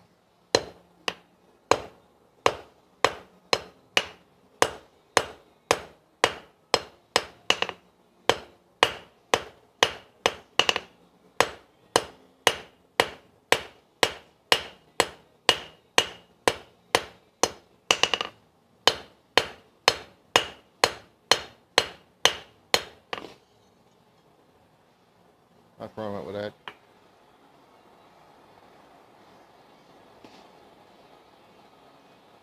You can tell all the jokes, dude. Words do not offend me. I'm not offended by words or what people say. I had a dude try to goad me into a fight, a neighbor actually, and he said some shit about my wife. And I was like, dude, none of that. My honor and her honor is not predicated on your words. However, and I told him this because he was making these moves. You know, I'll have to show you after this heat. But he was doing something, and I told him, I was like, however, if you do that, if you keep doing that, we're going to have a problem. And he was like, what? And then he kind of did it towards me, and I said, that right there, if you do that one more time, you and I are going to have a problem. And I was like, because at that point, I view that as a physical threat towards my wife, who was then my girlfriend. And I was like, I'm not having it. You will not get a first hit opportunity. It will not happen on my watch.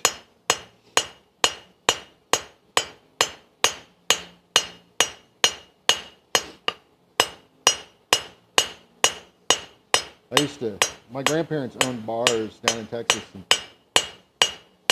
used to run the door and work pseudo bouncer.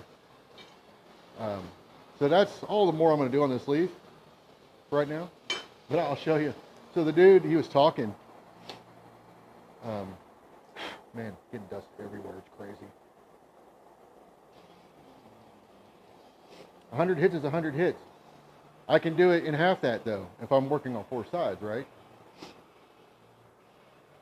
I'm not saying that you can't be effective and efficient just doing 2-sided blows, but when you're able to forge all 4 sides, it's just more effective. It's just more effective. It's the same with like if you do a taper and you just work the 2 sides, right? It's not that you can't do it. Everybody does it. I do it. Everybody does it at some point.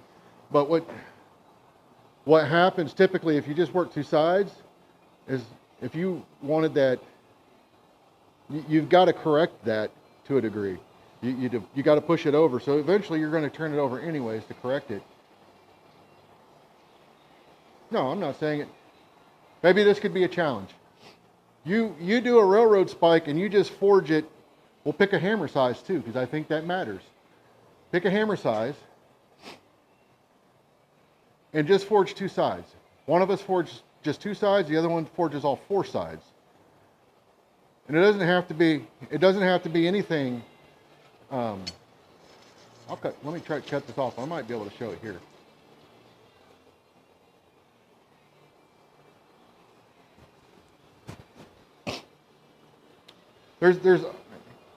And to go back to the hitting all 4 sides, there's also something to be said, and I see this is chain gang-ism, I suppose. I hate saying that because I'm not really a member of the chain gang, but you'll hear us often talk about counting your hits. And the reason we do that is we want to forge equally on all sides. By forging equally on all sides, you get a more balanced piece, more symmetrical. Now, obviously, the amount of power delivered can alter that equation, but it's going to be closer than if you don't, right? Like if you're trying to forge a hex ball, for instance, and you're working just 2 sides of it, and then you go over and then you try to, but you don't match the number of blows, it's never going to come out. I mean, not going to say never, but it's going to take you a lot more work for that to come out evenly.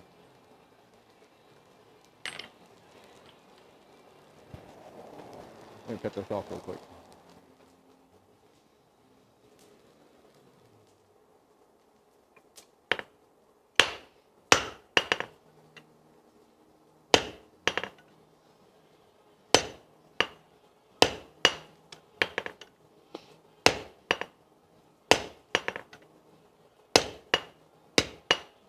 Whoa, hit that way too hard.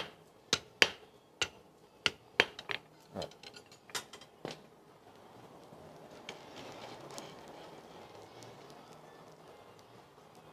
I'll see if I can.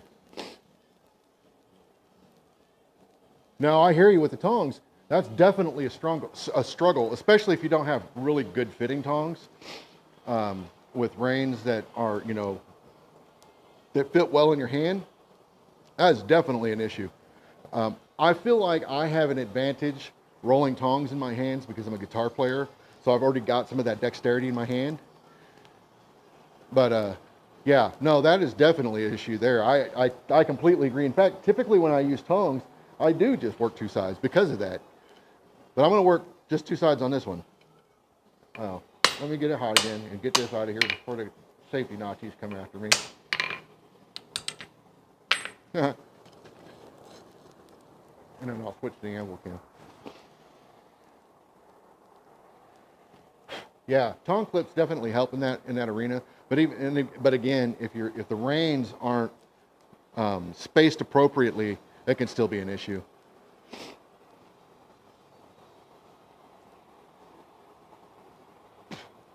So let me. Are we on right camera? Okay, yeah.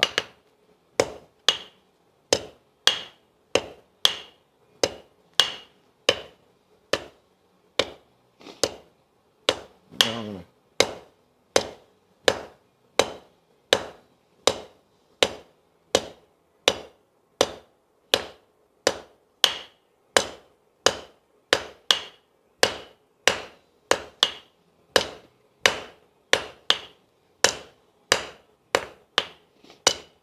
Well, you can tell I don't do two-sided tapers very often.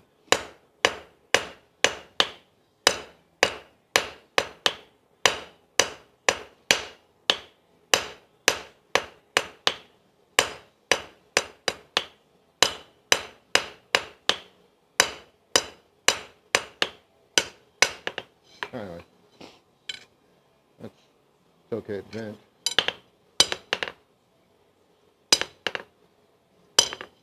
But anyways, so,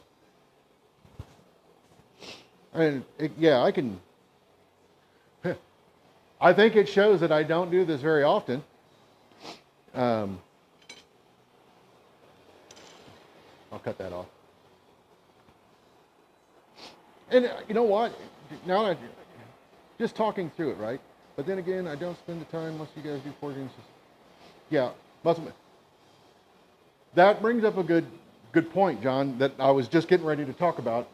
Some of it very well could be that that's just how I learned how to do it, and I'm much more efficient at doing four sides versus two. That could easily be. In my brain, it's just more efficient, and maybe it's just because that's the way I work.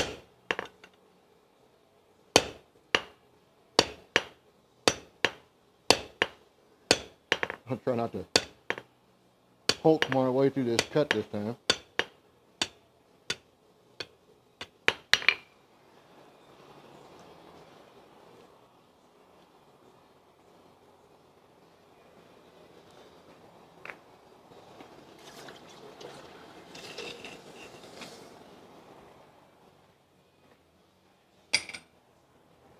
I can use that for making hammer wedges with later. That'll be fun to hold. But yeah, I mean, and then like rolling the tongs, dude, I am right there with you. Especially like these, for instance, right? Like I use these for the railroad spike challenge. They're too wide. They're too wide at the base for me. I had to hold them up here to be able to roll them. And that wasn't fun, let me tell you. All right, this is about the thing. Jesus, I did it again. Ugh.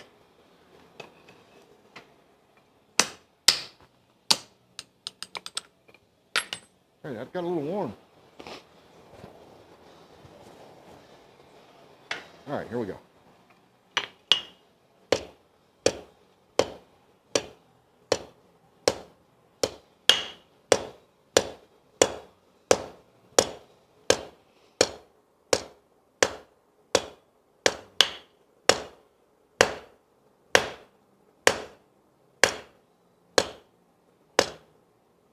I feel like I moved a little faster too. That wasn't a fair comparison. but you can tell which one I do the most. This one is way cleaner.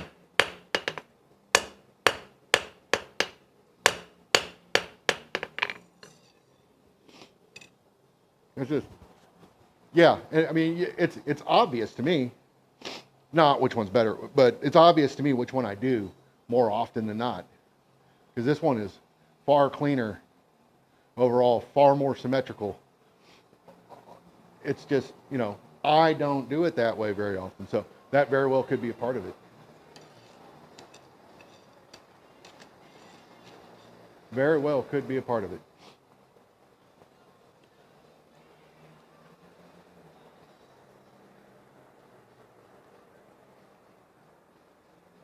But yeah, rolling tongs in your hand is definitely a skill. I do something. It's kind of funny. I'll show you guys here in a second. I'm going to cut this off, and then I'll show you, and then I'll try to remember to take the damn hardy out. Cut a hardy out.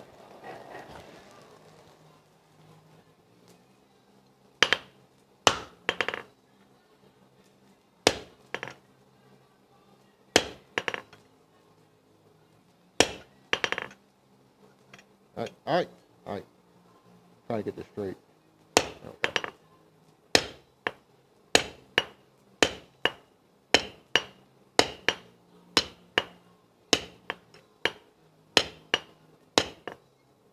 A bit into it. That's okay. That's okay. Right. Let me cool this. Let me turn this down. I need to clean that clinker out of there before I work on the tongs. I don't want to burn the tongs up at this point. And then I'll switch over here and I'll show you. I think you'll be able to see it. When I use hammer eye tongs, where are some? One of the things, I will say, when it comes to making a hammer or top tool the way we do it, typically the absolute hardest part of that whole process is using the hammer eye tongs. These are, they're not easy to use if you've never dealt with them before. I have a billet of some sort up here. Well, I got that thing. So they're pretty wide back here, right? And I see people are constantly trying to use them way back here. I don't know how well you guys can see that. I'll even stand and see if so they'll try and hold it way back here. And I'm like, what? You know, you're allowed to hold them up here. So the hardest thing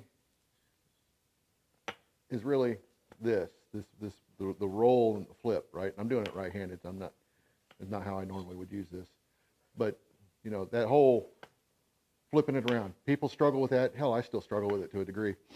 But what I always tell people when you're using these, if you hold it underhanded like this, so you see how I'm doing this, and then when you flip it, you're overhanded, and then you come back, underhand, overhand. I think most people's wrists have that movement capability. Not everybody does. I have a bad habit, and it is a bad habit. I'll do it with my left hand. What I do, and this is a pretty big billet, what I tend to do is roll it in my hand, which sometimes leads to me dropping the billet because I release the pressure on it. But that's how I typically do it, is just roll my hand. But like I said, I'm a guitar player, so that movement for me is fairly easy. That's naturally how I started doing it. I think Brian even said something about it once. But yeah, I think going underhand, overhand is probably the easiest way to do that. And you're allowed to hold it up here. You know, you're getting down on the piece, you can hold it here. If if you have to hold it back, this, like I said, this is a pretty big billet for these tongs. But I mean, you can still do it here too. It's a little harder, but yeah, that's the one thing that always kind of cracks me up with when I see people with these tongs is they're trying to hold them way back here. Like, unless you got shack hands, that ain't gonna work so good. But yeah, I find from rolling, like the tong rolling discussion, right? For me, I find it to be fairly easy for me with most tongs. And I like my tongs with the reins fairly close together. So these are a pair of 3/4 inch V-bit tongs that Andrew Larson made. So when they're holding, I mean, they're almost closed. And so for me, it's easy to rotate them. I mean, they'll open up a little bit, but they don't get, they're not like, rah. Which that leads me into like a semi-rant, right? Like when I see people make tongs, notice these don't. That's as far as they open. That's as far as these open. I see people that do tongs and then they'll splay them all the way open. And those tongs were meant to hold 1/2 inch. Like, why? Why did you do that? There's no need. Are you really grabbing a piece like, like that? That's 1/2 inch? There's no need. But yeah, when these are typically about like this, I think, when they're fully on a piece. I don't know that I have a piece of 3/4 inch over here. Maybe. Oh. So yeah, and I can still put a tong clip on that. But these allow me to rotate a lot easier. And Andrew makes his reins kind of rectangle, and I like them. I like it rectangle up in here, but then rounded or ovaled, so these are a little rough to roll in your hands. But I mean, they're good tongs. But yeah, I can. For me, I mean, it's a big piece, really, that much sticking out. But it's not out of the realm of things. And I'm not really. When it comes to, I'm terrible about using tongs. Anytime I can avoid using tongs, I will.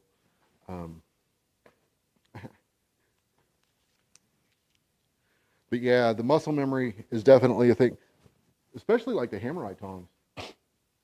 The more you use these, I used to be fairly decent at using these in either hand, because there's times where we would do something that if you were holding it here, right, you were doing something. There were times when you were like doing this weird cross thing, like so you're presenting this way, and there was this like cross thing, and I hated that. So I would go from here on this side, and then here on this side. And I've told people that before, and it always blows my mind how many people don't switch. They just continue to cross their arms like that. I mean, it works, I guess. You can do it. It's very awkward, in my opinion. And the reason I stopped doing it was I was worried about a bad blow.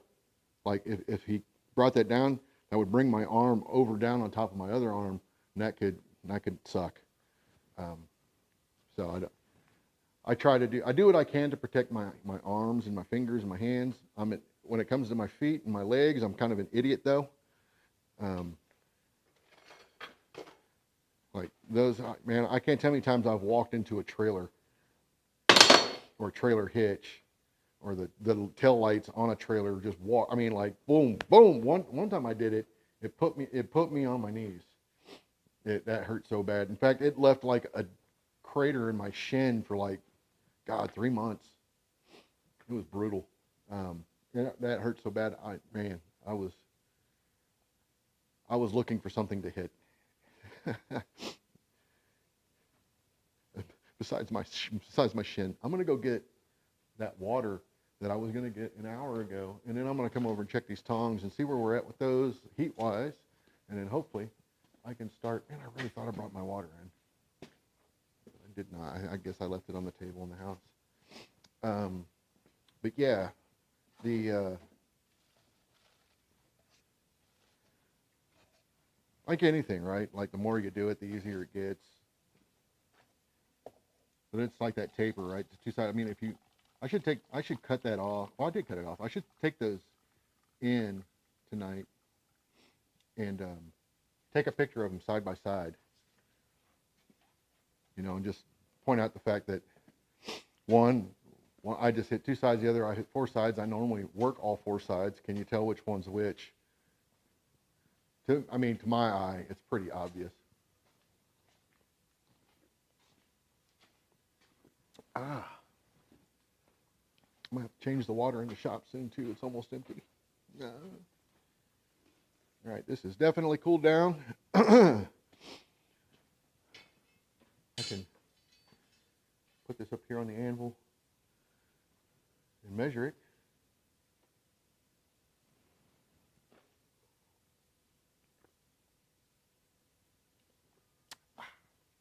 There's dust everywhere.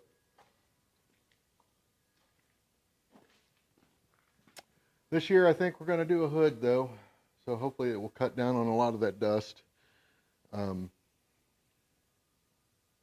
see. We will see. Meanwhile, I'm going to whip out this tape measuring doodad.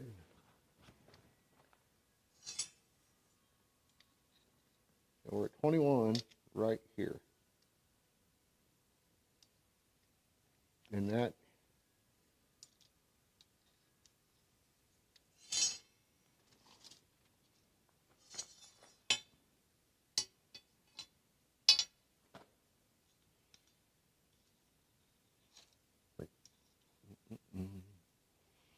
so 22 and a half for the forging starts and stops. So I'll give myself another inch. And then 1, 2.5 inches.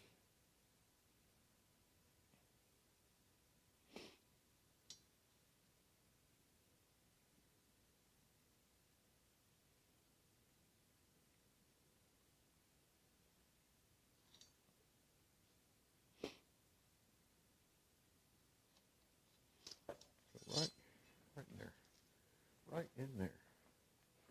I'll mark it with a marking doodad. I have those somewhere.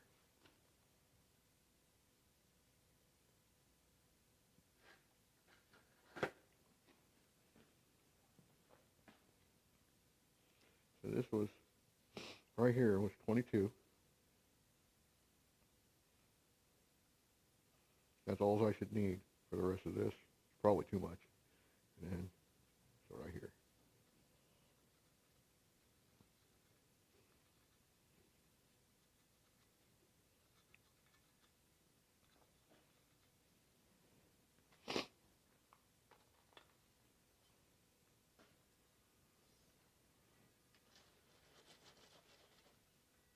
Oh, I was going to clean out the clinker, wasn't I?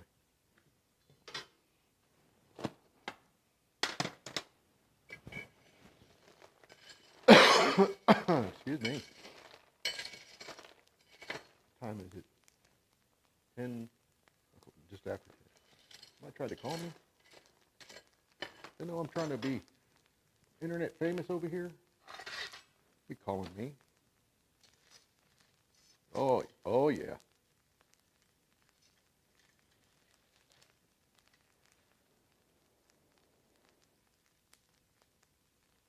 Oh yeah.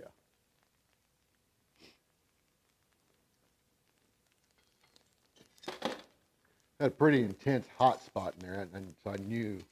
I mean, I usually can tell by just how long I've been forging, but that hot spot was definitely a dead giveaway that there was a big old clinker in there.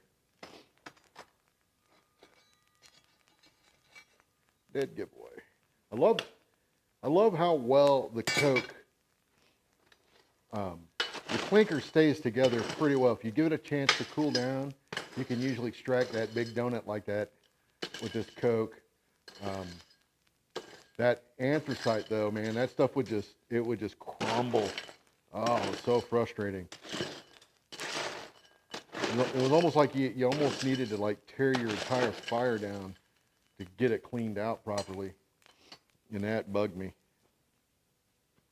Bugged me.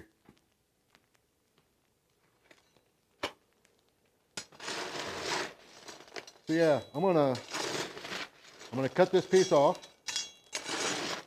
where I marked it. But my fire's got to come back up to temp. That shouldn't take long, but it is what it is. Meanwhile, I will take this opportunity to answer your illustrious questions, of which I doubt there are any. Yeah, I don't see any updates in the chat.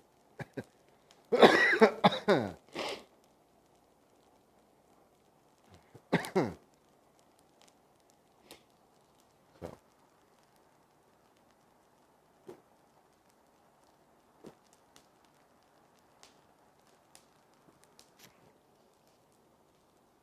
the wide angle camera, that little light that I put up there died. So I'm pretty sure it was fully charged when I got it. I put it on the charger.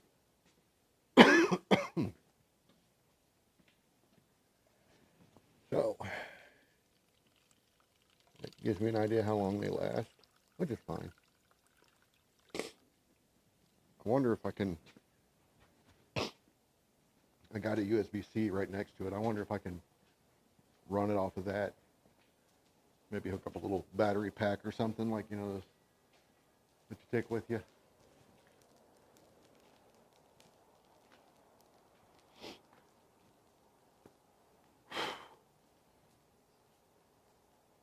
Anvil's plenty cool.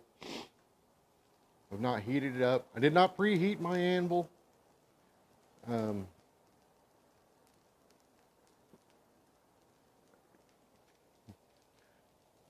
I have no qualms with people that like to preheat their anvil. My problem with people that preheat the anvil is they spout information that is not incorrect, or that's completely incorrect. It's like, don't cite bullshit to, you know, to basically, you know, bolster your stance on something. I mean, if you want to do it, do it. I don't think nobody gives a shit. I'm gonna plug this thing in and see what happens. Oh yeah, cool. I wasn't sure if that would work, if it would still work while it was charging. Some devices I've had in the past, like you plug it in to charge and then but it won't work, which is crazily dumb to me. Hey, it's just sweeping up this. You got a bunch of Coke that fell off the table. I'm just sweeping it under the table so I'm not stepping on it all the time. It doesn't feel good to step on, and I can actually pick that up at a later date and continue to use it. What I like about having a dirt floor is I can just broom the dust right into the floor. Adds to the mix. Been stuck in the bathroom for 2 weeks. What the hell, Chuck? What you been eating? Maybe you should give up the Chipotle. You get that like a stomach bug or something, man? Man, that's brutal. 2 weeks.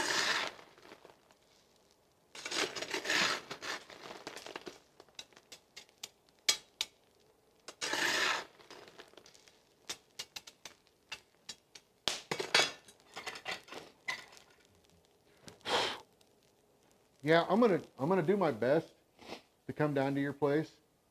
The timing. Oh, the remodel job. Right on. Have you finished that? But the timing, I think, on your place is a little rough for me. But I'm going to try to make it happen. I'm going to try and drag Paul down there with me. What was the date again?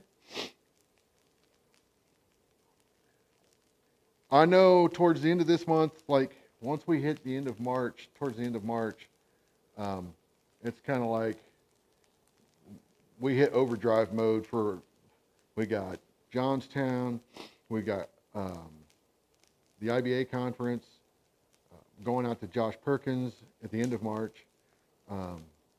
We're doing a class with Kurt Fehrenbach at Coal Iron at the beginning of April. There was something else in April I had marked on my calendar.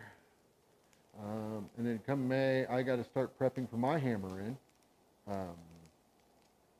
And I don't know for certain, we haven't confirmed. If he comes, he's not demonstrating, but he will be here, I hope.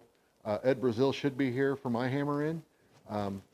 Not that he wouldn't demonstrate. I'm sure we could get him to show us something, do something. But that is not really part of the plan.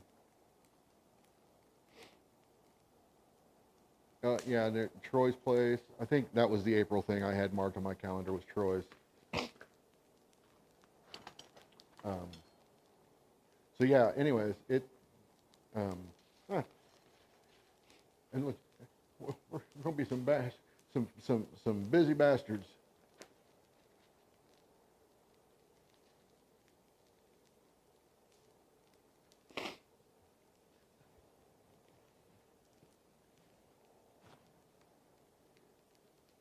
That ain't hot. Get in there.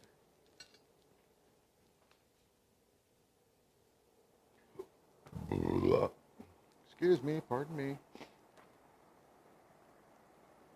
I don't know how knife makers do it. I'm tired of grinding. Props to them guys. Yeah, dude. It's not even the grind. It's the grinding, but it's very precise grinding too.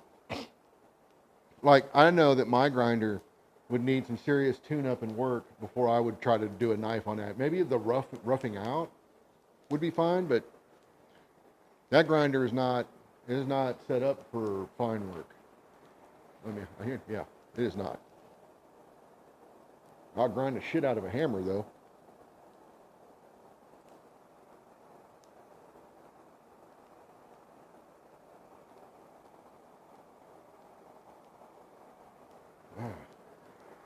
Yeah. All right. Make sure I can still see my mark.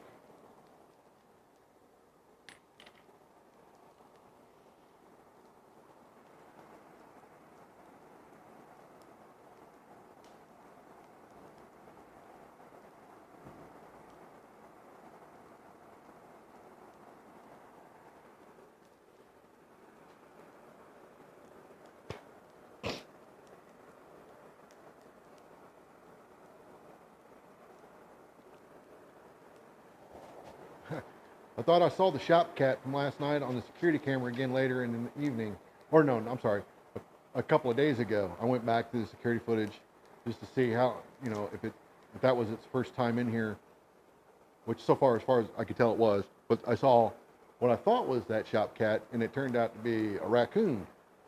And he just kind of came around and checked everything out. He'd look up on top of stuff and then move on. It was kind of funny, actually.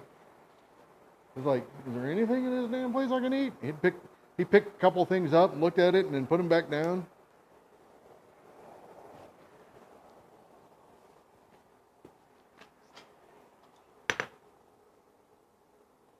So this is just a mark.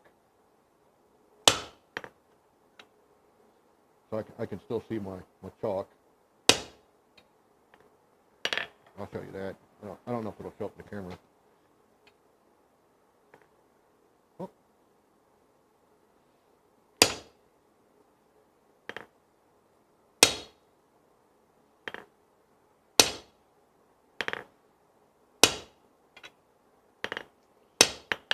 That's all I'm going to do there.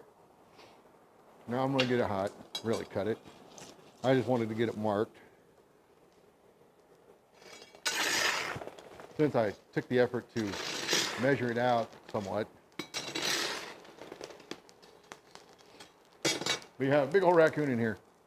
I mean, I'd say he was every bit, I don't know, let's say, every bit that big.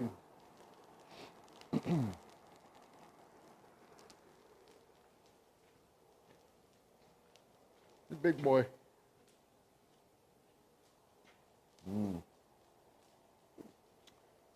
coal ash tea.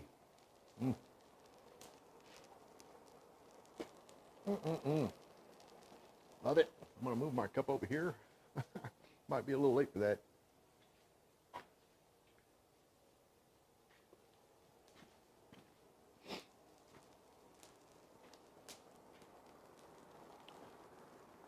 All right, so I'm gonna get back to these tongs.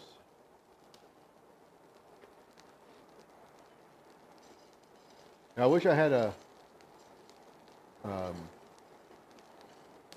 my keg had water in it, because I could have cooled this down and got to work, because I'm sure this would have been cool enough to quench off.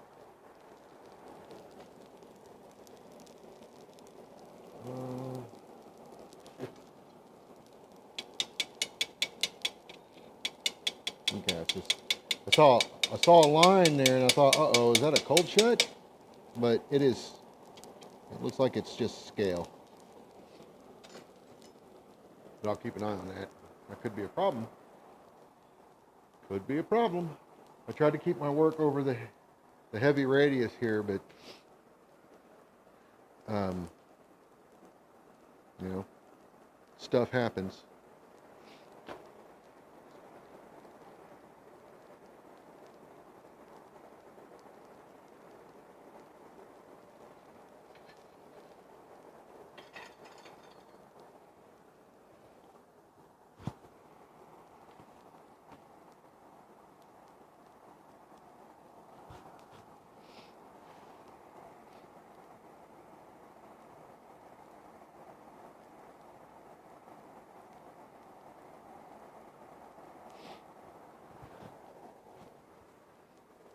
Yeah, I don't remember, there was a guy out at Goshen, Ohio, and he was working on one of those Woodbury style knives. And dude, I mean, we were there working like all day, and the dude was there with us all day, filing. He was filing all day long. And I looked over and I thought to myself, yep, that right there is why I have zero desire to do knives. I just don't have the patience for that.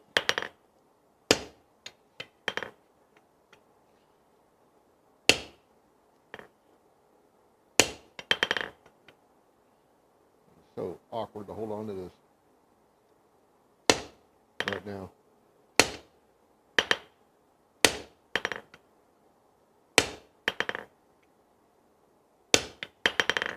Oh, come on, man. See if I can get a little closer up.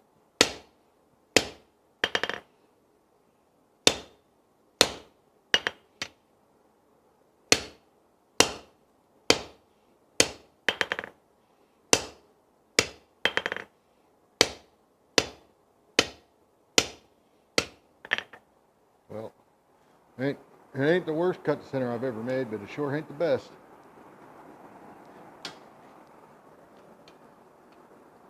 Be a lot easier to hold on to when this big chunk is off of there. There we go. Okay. I don't know. That's more than 12 inches. I want to say that bar was 30 inches.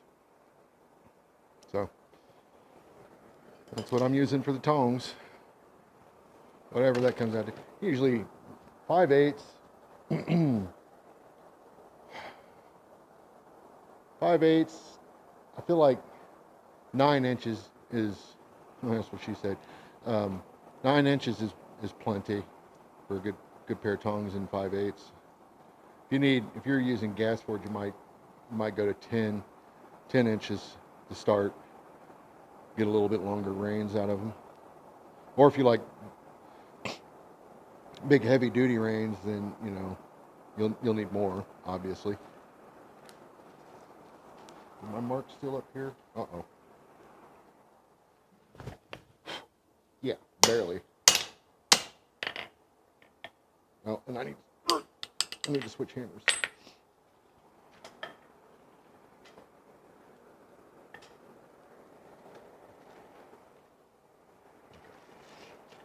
Locate my hammer.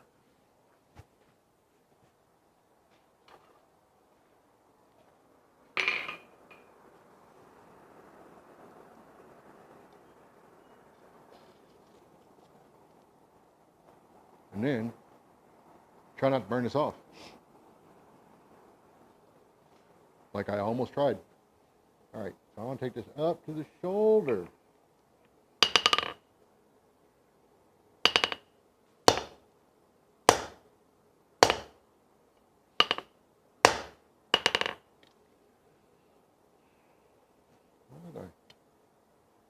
Well, it's a little bit bigger. Whatever.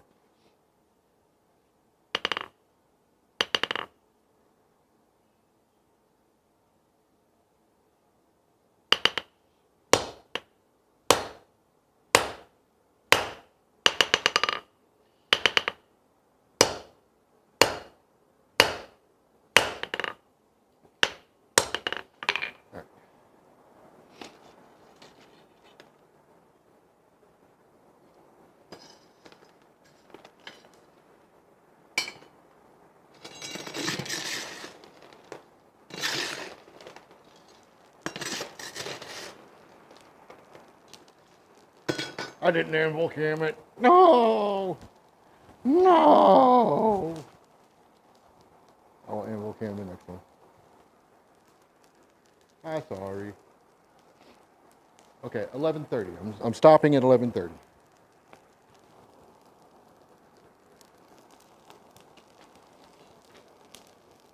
Oh, I tried to burn that off, didn't I? Look at that.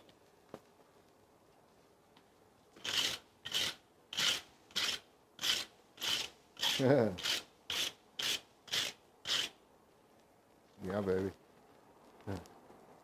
Okay.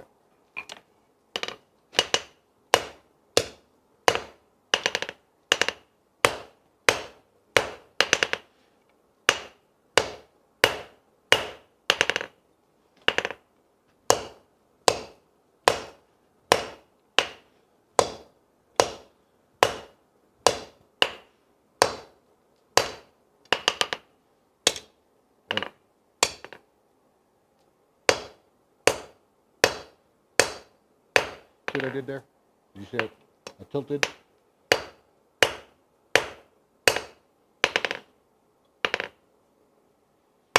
Get hot, but...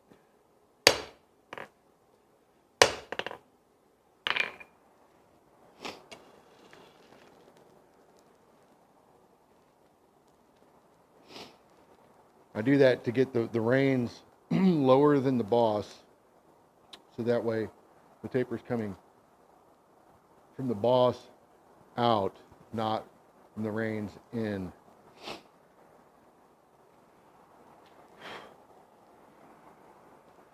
But your boss should be the thickest part in that plane.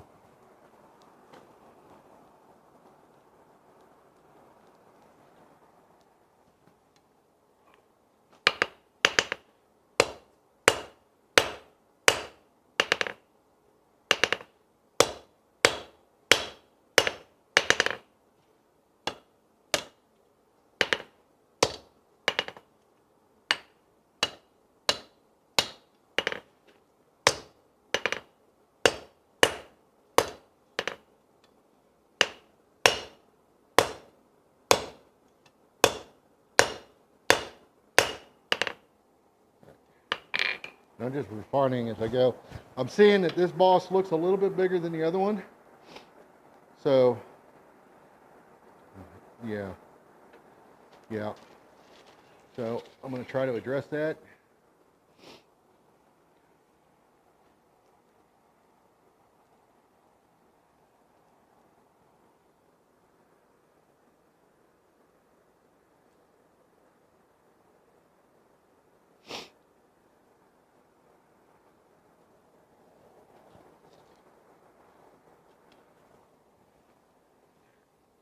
But I think what I'm going to do is clean this up first. Because it's very awkward to hold in its current WTF mode. There we go. That's better.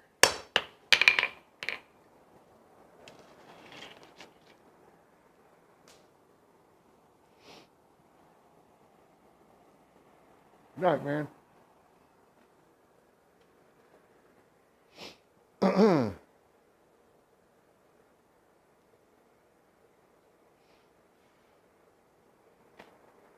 I think for the sake of get our done, I'm gonna, it's just this little piece. I'm gonna finish off on the power hammer.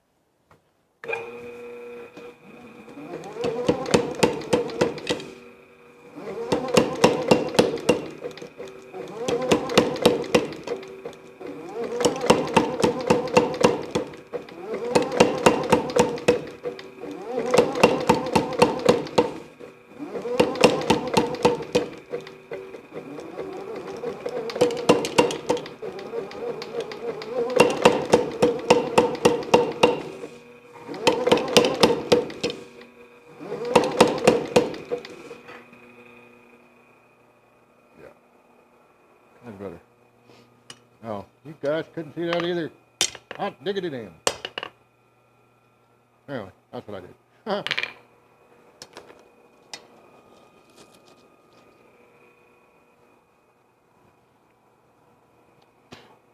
Get some, man, you're Central Time, I think? You're not eating until like 9 o'clock? You gotta take better care of yourself, man. Says the guy that, well, in the summertime, my schedule gets all kinds of long. I forget what time, and I had to set an alarm in here for midnight so I'd know.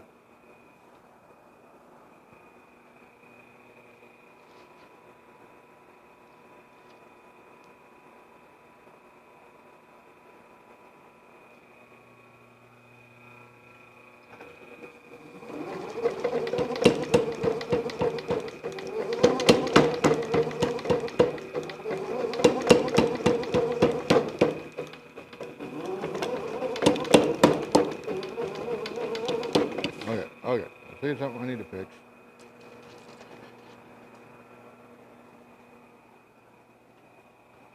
You have a good night. Thanks for coming out, hanging out.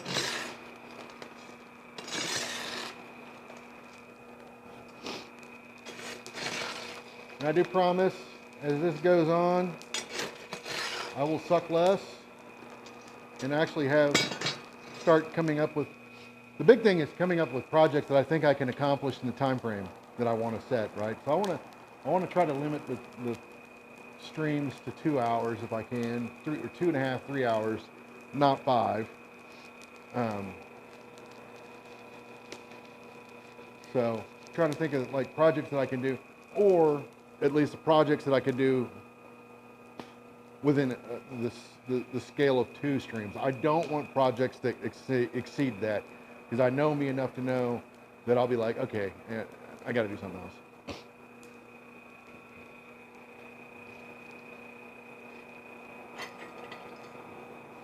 So, which is going to be fun for me, because I don't typically work on things in that nature, like small stuff. That's just not something I've ever really done. So it's a good thing for me to work on, I think. I don't know. We'll see.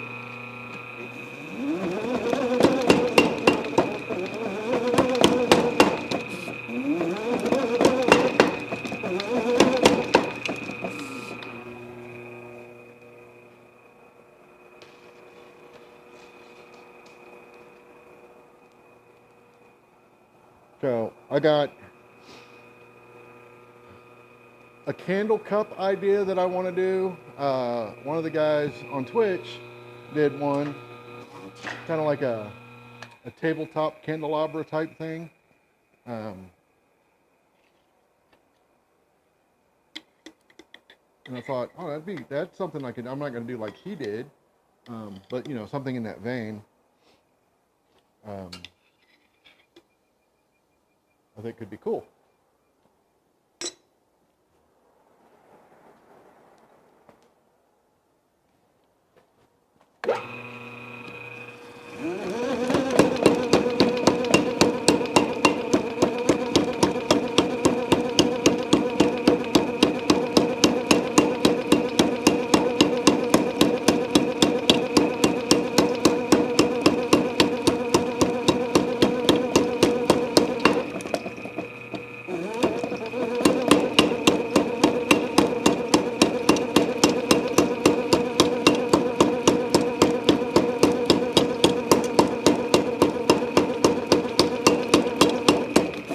did it again.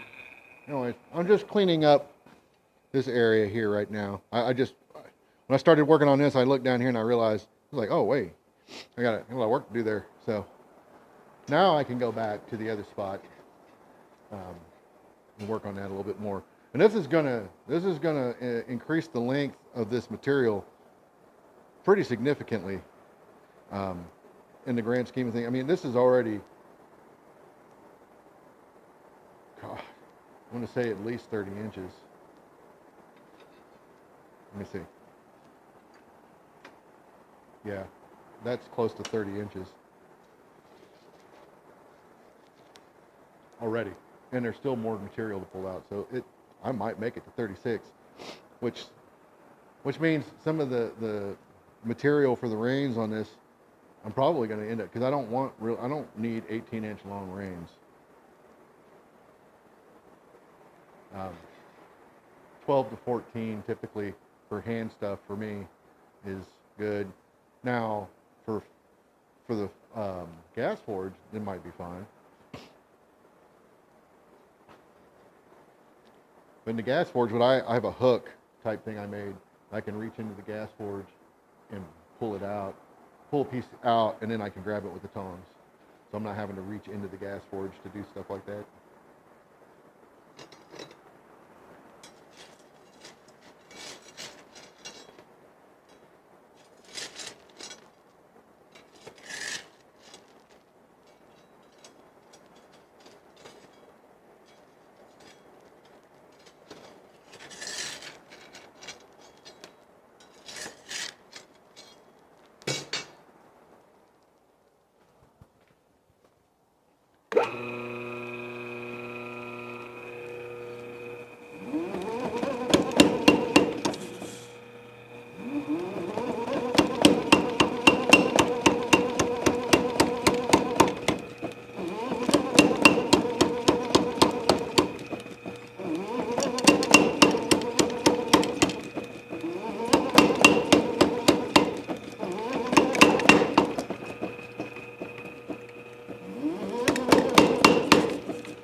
Yeah.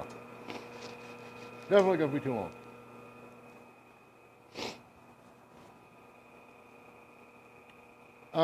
Tongs for power hammers? Not really. I mean, they can be, depending on what you're doing, but not really, because you don't want to, like when you're working on the power hammer, right? Let me turn this off. When you're working on the power hammer, you don't want to have to be holding way back here and then doing, if you're using a top tool on top of it or standing way back here, you got to get to the treadle. So for me to be comfortable at the treadle, I'm here. So it depends on what you're using them for. Some of them you might make longer so you can use both hands. And then tongs where when you're using a top tool in conjunction with the tongs, it might make more sense for those tong reins to be a little smaller or shorter, so you're not doing this, like anything else, right? You just make them to suit the job at hand, and then before you know it, you got 4,322 pairs of tongs. Very exact number, by the way. I'm talking down here and you're over here.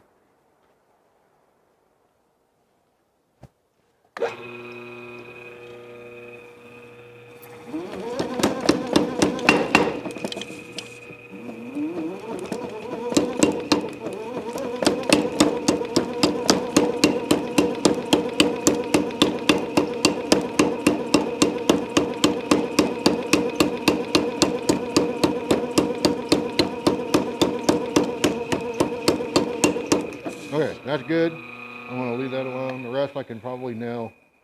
Well, I know I can, but the rest I think I can get easily by hand. I want to make sure that what I thought was scale actually was scale and is not a cold shut. I don't think it would be a cold shut, but I did use the hammer on point, so you never know. but I'm not seeing anything that would indicate that there was a cold shut in here.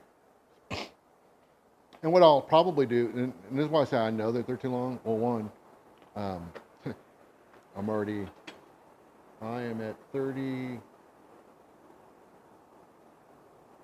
say about 33 inches now from end of jaw to end of jaw. But I also like my reins to be tapered. I feel they're springier and stronger that way. It's just, you know, it could be in my imagination. I don't know. That's just the way I like them. So they're going to get drawn out a little bit more anyways. So what I'll likely do is I'll get these ends to match as best I can. And then I'll measure it I'll punch them and then measure them from rivet from hole to hole, and then cut in between, get them about as even as I can, and then from there I will draw my taper out on the other side, and I don't have to go far, but I do want to taper there. So, and then once I get those where I want them, actually I might even just look at them and cut them first, and then taper them out. It's probably the smart way to do it. Eliminate a lot of extra work.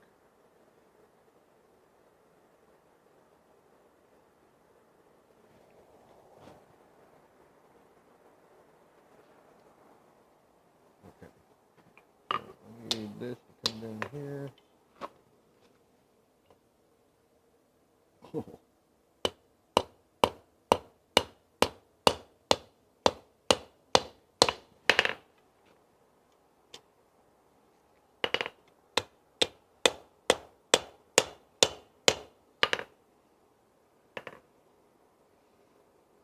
Yeah, this one's a little bit bigger.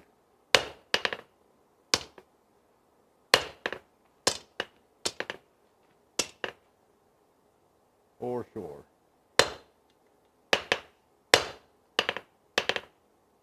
Oh, scale. Ow.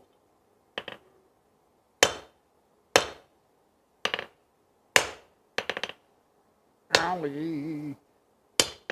All right.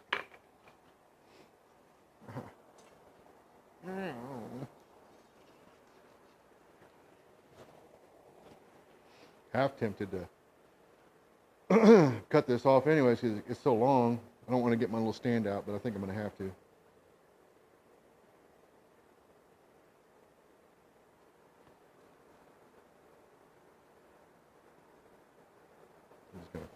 I'm putting enough heat in here to straighten it up a little bit.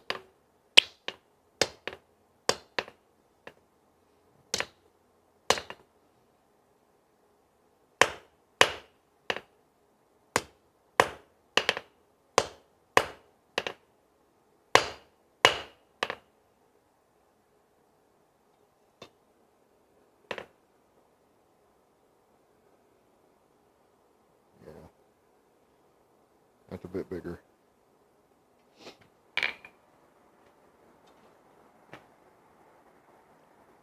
No. Let me check. It says there's one person on Twitch, one person on YouTube, and one person on the Facebooks. I don't know how accurate that is.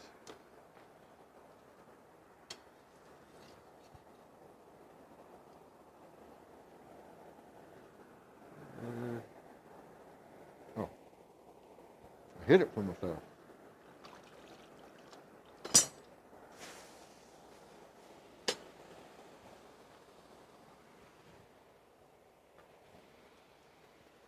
Trying to eke every little bit of the cigar out that I can.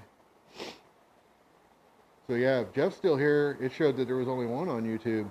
So I don't know that thing is all that accurate.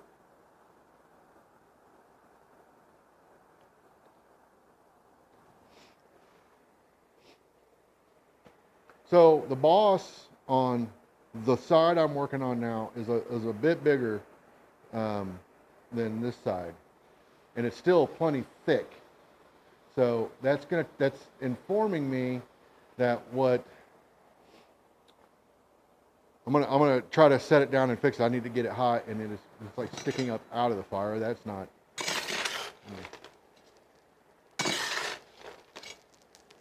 That's not good. But I should be able to fix that. And this is where, in my opinion, being very mindful about where you're doing your set downs really comes into play. Because if you do those set downs, I start my set downs on a relatively sharp corner, but I take them to a more radiused corner later, or more radiused edge of the anvil when I really start to develop them. And the reason for that is you're about to see. That gives me the opportunity. So this one's a little bit bigger. Here, I'll switch over here. This one's a little bit bigger, so what I'm going to do is I'm going to come over to a radiused edge and roll it down on there and tilt it up. Well, see, it slid on me, so I don't need much. There we go, right there. Come on, stop moving. Right there. I think that's going to be good. So, here's that one. Right? And then here's this one.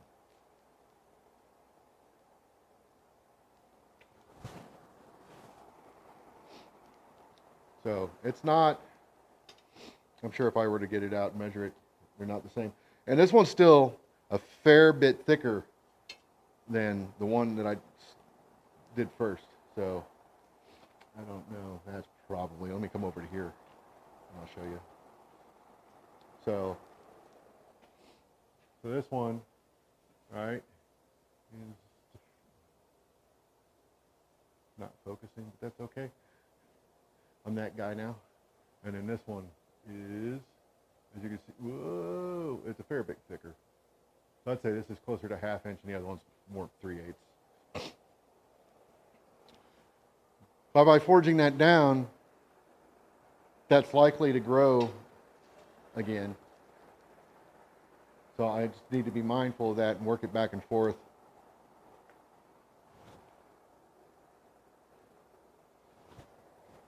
Get it closer to that guy.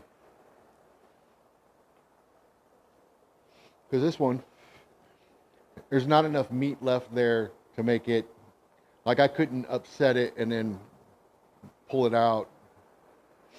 There's just not enough meat there, so I got to make the other one match this. Which should not be that big a deal.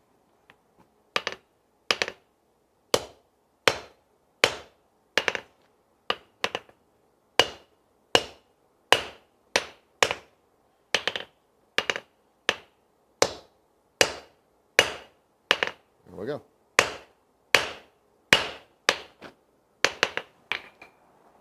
I'm going to get it hot again, switch now. I'm going to show you the shenanigans I am up to.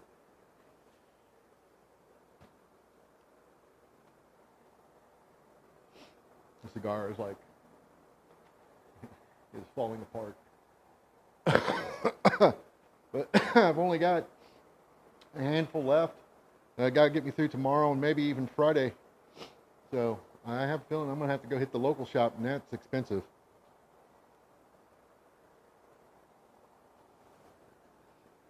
All right, I'm switched. So I'm going to come over here. You know, coming in to drop this below that boss.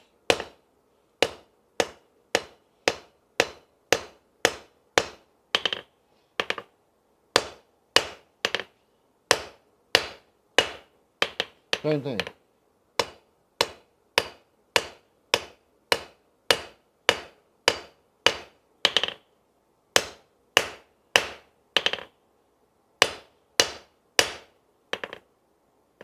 And that boss is already pretty close to where I want it.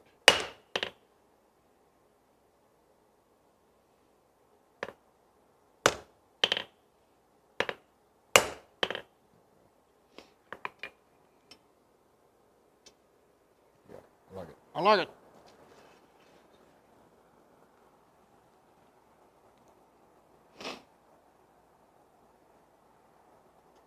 I think I'm gonna have to give up the ghost on this. Cigar is pretty much toast. Pretty much toast. I'm gonna go grab a swig of water. Mmm. Cool ash tea.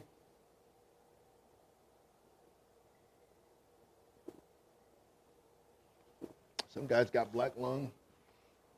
I'm gonna have black stomach. Now I'm gonna work on this transition area, which needs to be about 1.5 inches.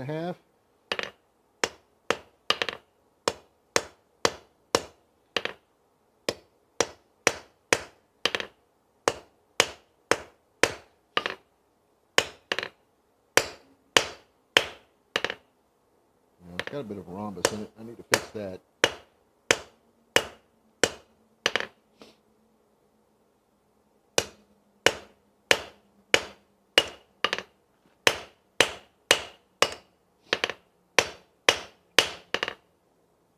All right. So I got a little thinner than I would have liked, but it's a sucker rod, so I'm comfortable with that. But that also means now I'm going to have to dress the other side if I want them to look the same.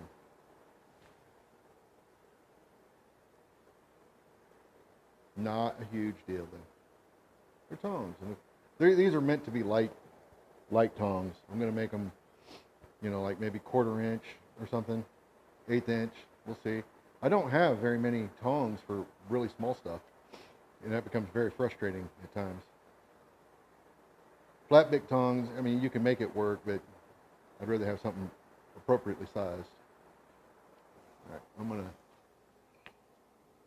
Oh, really? Big clinker stuck to it.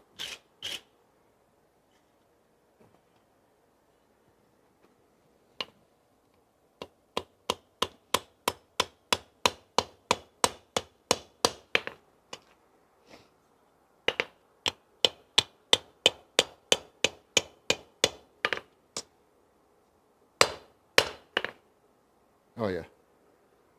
Oh, that one might be a little smaller now.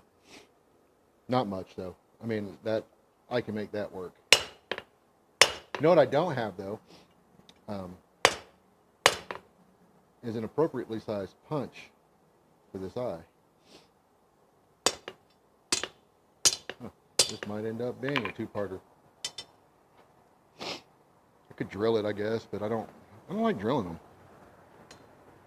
That ain't fun.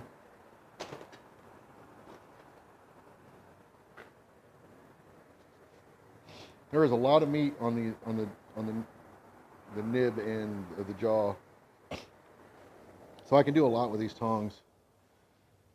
So I could just make them plain flat bits and size them for 1/8 inch,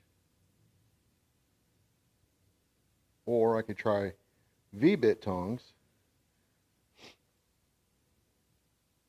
and then, but that's a lot of material for 1/8 inch. Don't need all that, but that'll be heavy duty. Heavy duty. That's the other thing is I need to look at the jaw ends. So this one is a fair bit longer and a little bit thinner, so it's going to get even longer. So I could make these a tiny pair of box jaw tongs. Ooh, or I could make a tiny pair of pickup tongs.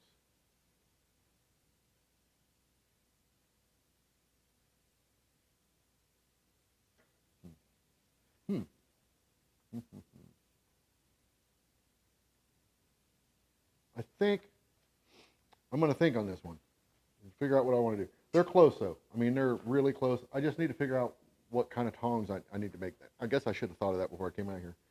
But there's plenty of material on the ends of this. I could probably make half-inch V-bit tongs out of these if I wanted to. So I think I'm going to just stop so I don't do something stupid, and I'll think about them tomorrow, and then I'll finish these next Wednesday. And then that shouldn't take very long at all to finish these up. Really, all I got to do is figure out what I want to do with the jaw ends.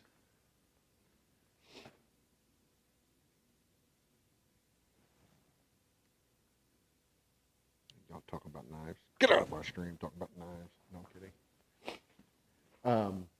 But I got plenty of meat on the jaw end to do a variety of different things. This one's actually a bit bigger, and it's going to get longer, and it's already longer. I don't know how I screwed the pooch on that, but that's not a big deal. The bosses are relatively close in size.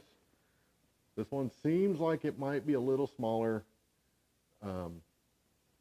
I'll measure it. When I cut them off, I'll see. This is not a big deal though. This jaw on this end, no, it's fine. It's fine. Could be dropped a little bit more. This side looks good. So really all I need is just figure out what I want to do here, and then I'll punch it, measure it, cut it, and then start thinking about it. And I'm going to finish this end up, this end, and then I need to, once I get this more cleaned up, I'll compare the two and figure out what I need to do down here. But I can do all that after cutting it because you only need that much in the fire. So I won't need tongs to make these tongs, which would be handy dandy. Now, if you're using a gas forge, that might not be as easily done. And I'm not saying that this is the best way to make tongs by any stretch. The best way to make tongs, in my opinion, is to go over to the power hammer and bang them out, baby. But I want to do them by hand. I haven't done a pair of tongs forged by hand for the most part, end to end, in a long time. Yeah, I use the power hammer for some things, mostly cleaning up, but like the majority of the work was done by hand. I'm okay with saying that. This end, by the way, this end is still plenty thick, so I'll need to take it down. I'm going to take that down in stages. I'm going to leave it attached to the bar as I do it, because I want these to be relatively the same throughout. And this, before I cut it, if I were to cut it now, measure it and cut it, and then I take this down, it's going to grow. So I would rather get these all close, then cut it, and then figure out where to go from there. But yeah, I'm relatively happy with these. I'm really leaning towards just a small pair of pickup tongs, but I don't know. I've got a small pair of pickup tongs, but to be honest, and this is silly because I don't typically do things like this, these pickup tongs, one, were given to me by Kurt Fehrenbach, and I'll come over here and show them off. These were not made by Kurt. Kurt gave me these because I was fanboying over these little pickup tongs. But they're Steve Parker pickup tongs. I don't know if you can see the SP there. Yeah. Steve Parker made these. And Ed Brazil had a pair. And every time he whipped them out, I was just like, man, those are nice. I want to get a pair of those. And then I was talking to Kurt about it, and Kurt was like, oh, I got some of those. And I was like, what? And yeah, so I think they're really nice. They're not holding anything majorly big. They're not made to, but they are very handy. And as far as pickup tongs go, it's nice to have a good arrangement of those, especially on a power hammer. So like these will hold a good amount. And then I got, well, they're not on the rack, but I've got more. Trust me, I've got more. I've got like 3 different sizes. I got a pair that Paul made. I think he sized these for 2-inch billets. I mean, you can hold smaller, but they're technically sized for 2-inch billets. Oh, doop, doop, doop. So yeah, these are meant like once you go open them up, and it's a hold 2-inch billet pretty well. And like you can hold bigger and smaller too, but they're designed for 2-inch. He did a good job on these. I think he did these one night here. The only thing I might do is like, you know, when they're crossing, so I might heat these up one night and just pull these out so they're not doing that. Other than that, I mean, they're pretty handy tongs. What I really like is the fact that you can get a good grip up here if you want it to. You know, even when they're opened up, you can still get a good grip up here. So when you're working on the power hammer, you know, you can get your hand over it or under it. You don't want to ever do this, by the way, on a power hammer. You never want to, you know, try to keep your. I try to keep my hands here and here, so my fingers. Even if they were to slam shut, there's no flesh in between for it to pinch. I think it would take something drastic for that to happen, but there's things I think about when I'm using my power hammer. I like my hands. I'm attached to them. Anyways, I think I'm going to call it. Okay, that's not how it's supposed to go, but it went.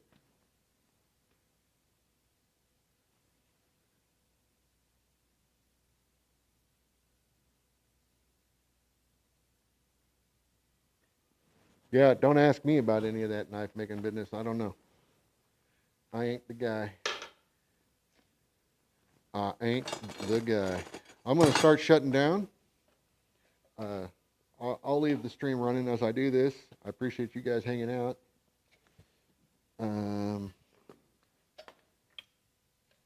Show you things I've shown you 1,000 times at this point. Start cleaning up the forge first.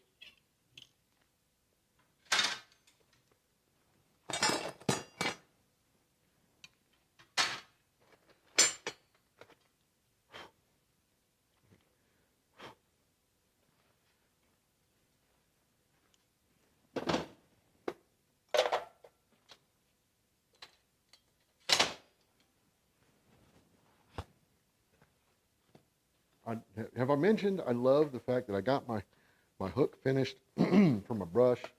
I love having my brush right there at the anvil. So I know where it's at. It's within easy reach. It's out of the way. I love it. I got my hook done. I don't have a good way of showing it to you at this point. Trust me, it's done. And it works. Let's see. Don't need none of that. Definitely don't need that up here. Get this stuff out of the way.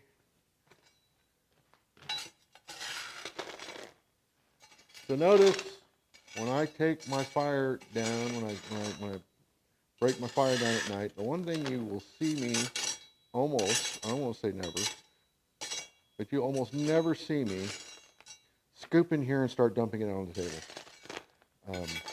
All you're doing when you do that is dumping clinker into your fuel.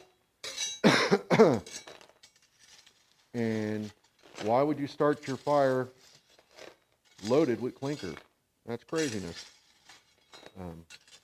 Don't do it. There's no need to do that. I'm scraping off the top and then rolling it out. And I'm trying to not disturb the clinker below too much. So that way I can pull it out in one piece. Because it's easier if I can pull it out in one piece than having to pick through it later if it breaks apart.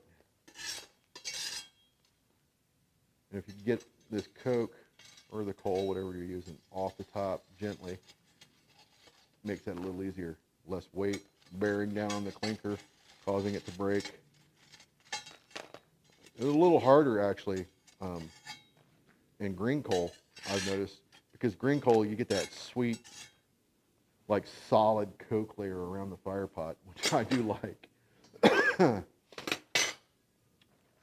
In fact, sometimes I'll start my fire with green coal because of that. Yeah, I don't think. Oh, it's putting off some fumes. This is not coming out as nicely as the other one did.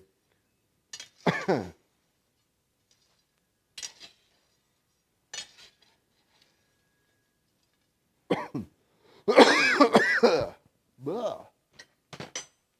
Need my gas mask. Holy smokes.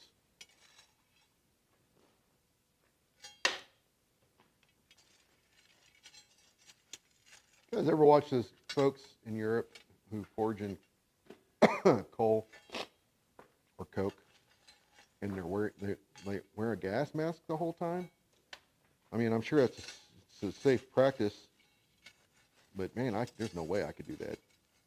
You barely talk me into wearing one when I'm grinding, even though I know I should be. So I'm getting as much of this big stuff out whole as I can. And then I'm not really seeing any big chunks, but I'm seeing lots of small chunks. So I try to break it up a little bit more.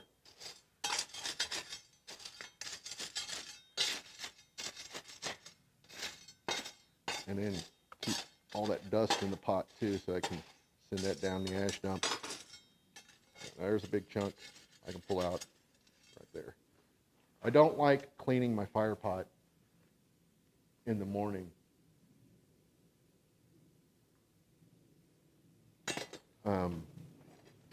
Or whenever I come back out to work. I don't like doing that. I'd prefer to come out and just get my fire going.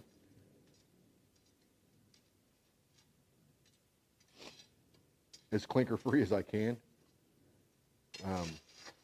So this is mostly, so I'll just sift it like that, and then look, you're not going to get it all out, but man, I've seen people put like ginormous meteors of clinker back on the table. That's just, to me, it's craziness. And then usually, like there's a chunk right there. Like you can see the bigger pieces. But usually when it turns, if you sift it enough, it breaks up and kind of turns into like a dust. And then you can just kind of run I use a spatula. So you can run this, up against the wall, and then all the small stuff tends to fall down as you get the big stuff back out.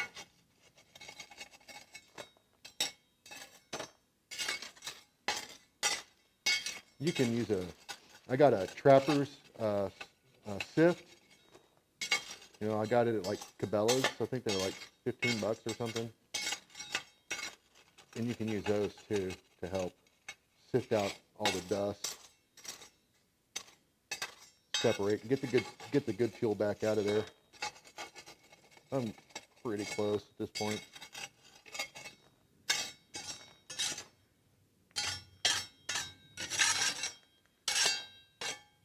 And like this dust, let's try to get it back. This stuff, there's enough dust in here on its own. I sure don't want to be putting it back.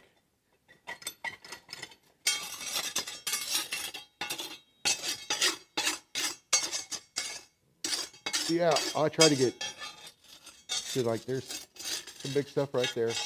I'll get it back out of there. And then the rest of this is just trash for the most part. If you're seriously strapped, you can empty all this stuff into a bucket and then sift it out later, and then pull the good coke or coal back out of it. I do not do that, but you could do that. I know Brian one time told me he did that over at, I think he was talking about working at Tom Clark's place, or no, maybe it was in California. But anyways, they had a spot where they just dumped their ash, and he went out to that thing, and he said he pulled like a couple 100 pounds of usable fuel back out of that pile, and all he did was he just built a little sifting device, that he made. It was like a you know, like a screen or something. That dust sticks to the rag. I mean, don't don't slap this rag up there sopping wet. Just wring it out. Um, but that dust will stick to it, and then leaves you with a nice clean fire pot.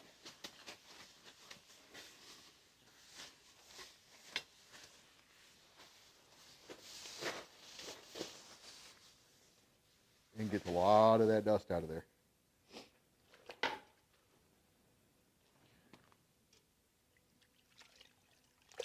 And then since I've been a bad boy and leaving my rag in the water, which I should not do when I'm done at the end of the night, I try to hang it up, wring it out.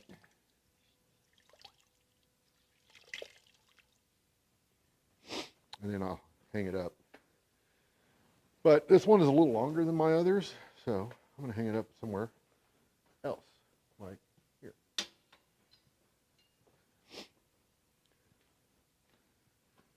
Yeah, that's a clean fire pot at the end of the night.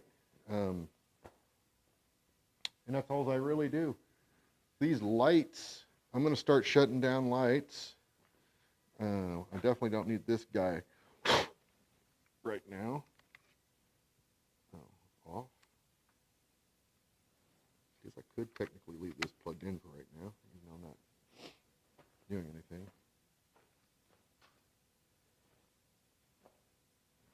And this light can come off, turn off, come off. Words, Rob, they're hard. This one, I'm going to leave it set up, but I'm not going to leave it, it's standing pretty tall right now. And these light stands are kind of meh. I don't have a lot of faith in these light stands. I think I'll invest in some decent light stands at some point. We do not need Anvil Cam anymore, so I'm going to disable that.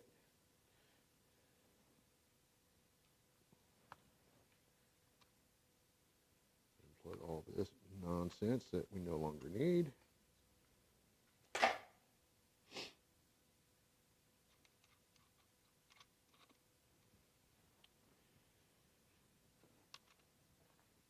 This is a very handy piece of gear. This is a HDMI monitoring tool, so I can run HDMI out of the camera into this, and then I can run this feed out to my streaming tool. But this allows me to see what the camera sees.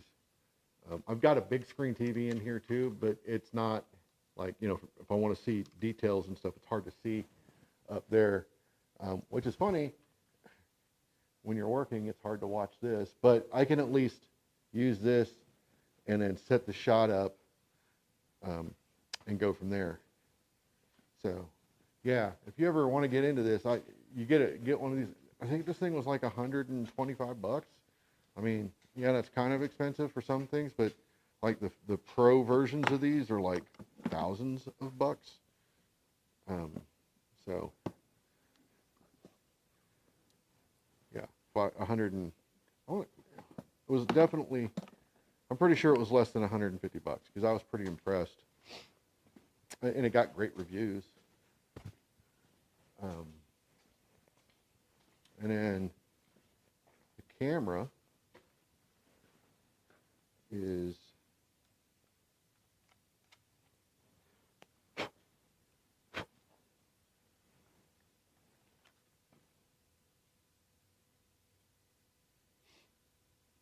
you can call it a night. Take it easy, Jeff. Yeah, I saw that she had surgery. Sounds like that went fine though. But yeah, you gotta. Happy mama is a happy daddy, so you gotta keep mama happy. I totally get that. Oh, look at this beard, is all kinds of crazy tonight. Probably every night. What do you guys think, man? Fuchsia? Can you dye your hair like bright yellow? That'd be kind of funny. Not blonde, like actual stark yellow. DeWalt yellow.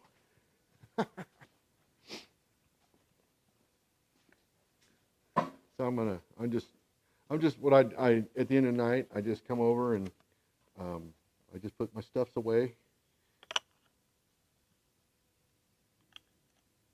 What the hell? What is this thing? This is not the right thing. That's the right thing. There we go.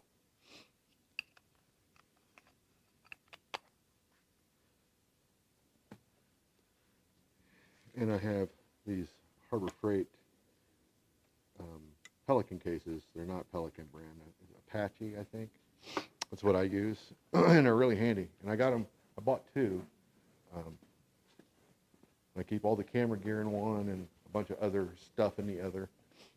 And I still have plenty of room. I got 3 cameras, 2 DSLRs, and then the main wide angle camera is in there. Put these tripods away.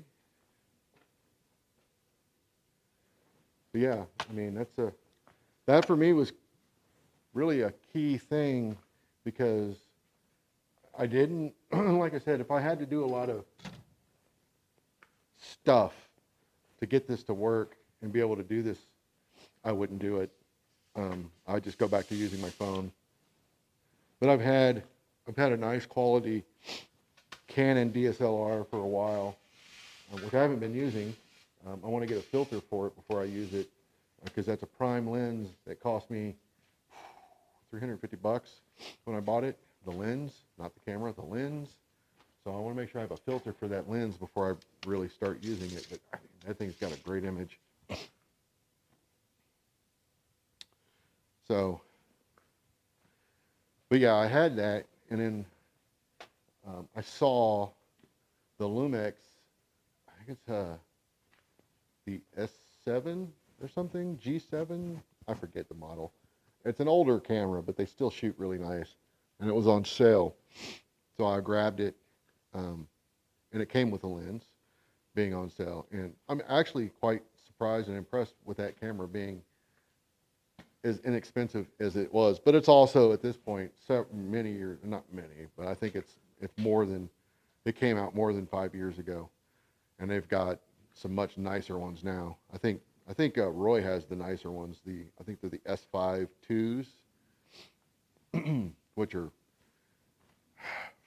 for a schlub like me, those are out of my price range. I mean, I can afford them, but for what I'm doing, putting that kind of money into the cameras just doesn't really make a lot of sense for me. But, you know, in a couple of years' time, a camera like that probably will. And in fact, I kind of already decided that if I continue doing this, and then say in the next couple of years I'm still doing it, and there's people watching, like a following of any kind, I've already decided I will invest in a couple of nice cameras and go from there. But that's going to require some upgrades in other areas. Not a big deal, but one of the nice things about that is I could technically, with SDI, that's just a different connector type. If I'm running SDI, I could technically run all of this stuff into the house and have the camera set up, but have all the devices run out of the house. I'm not going to do that, but I could, because SDI, you can run quite a distance on those cables. But that would allow me to run a lot of stuff in another location, and then ideally just have a controller up front and be able to control everything up this way. So it is now 11:21, so I am going to complete the breakdown. I appreciate everybody that came and hung out. I'm sorry I did not finish the tongs, but they're close. It will not take long to finish them off. I will not, I promise I will not finish these off stream. I will fix these up next week. I will save these for next week, and then finish them off then. That'll give me time to think about what I want to do with them. Oh, it's already cooled off.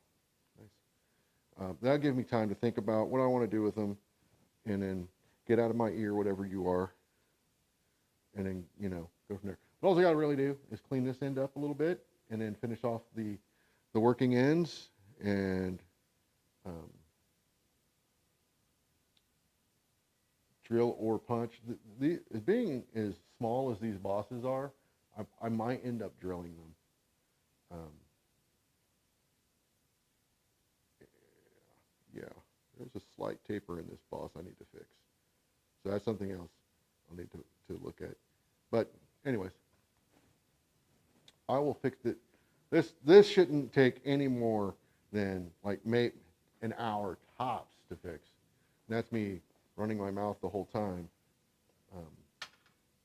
But I hope not to do that. I hope. So anyways, I'm tripping over cables now. So I will say good night. Thank you for coming. I am shutting down.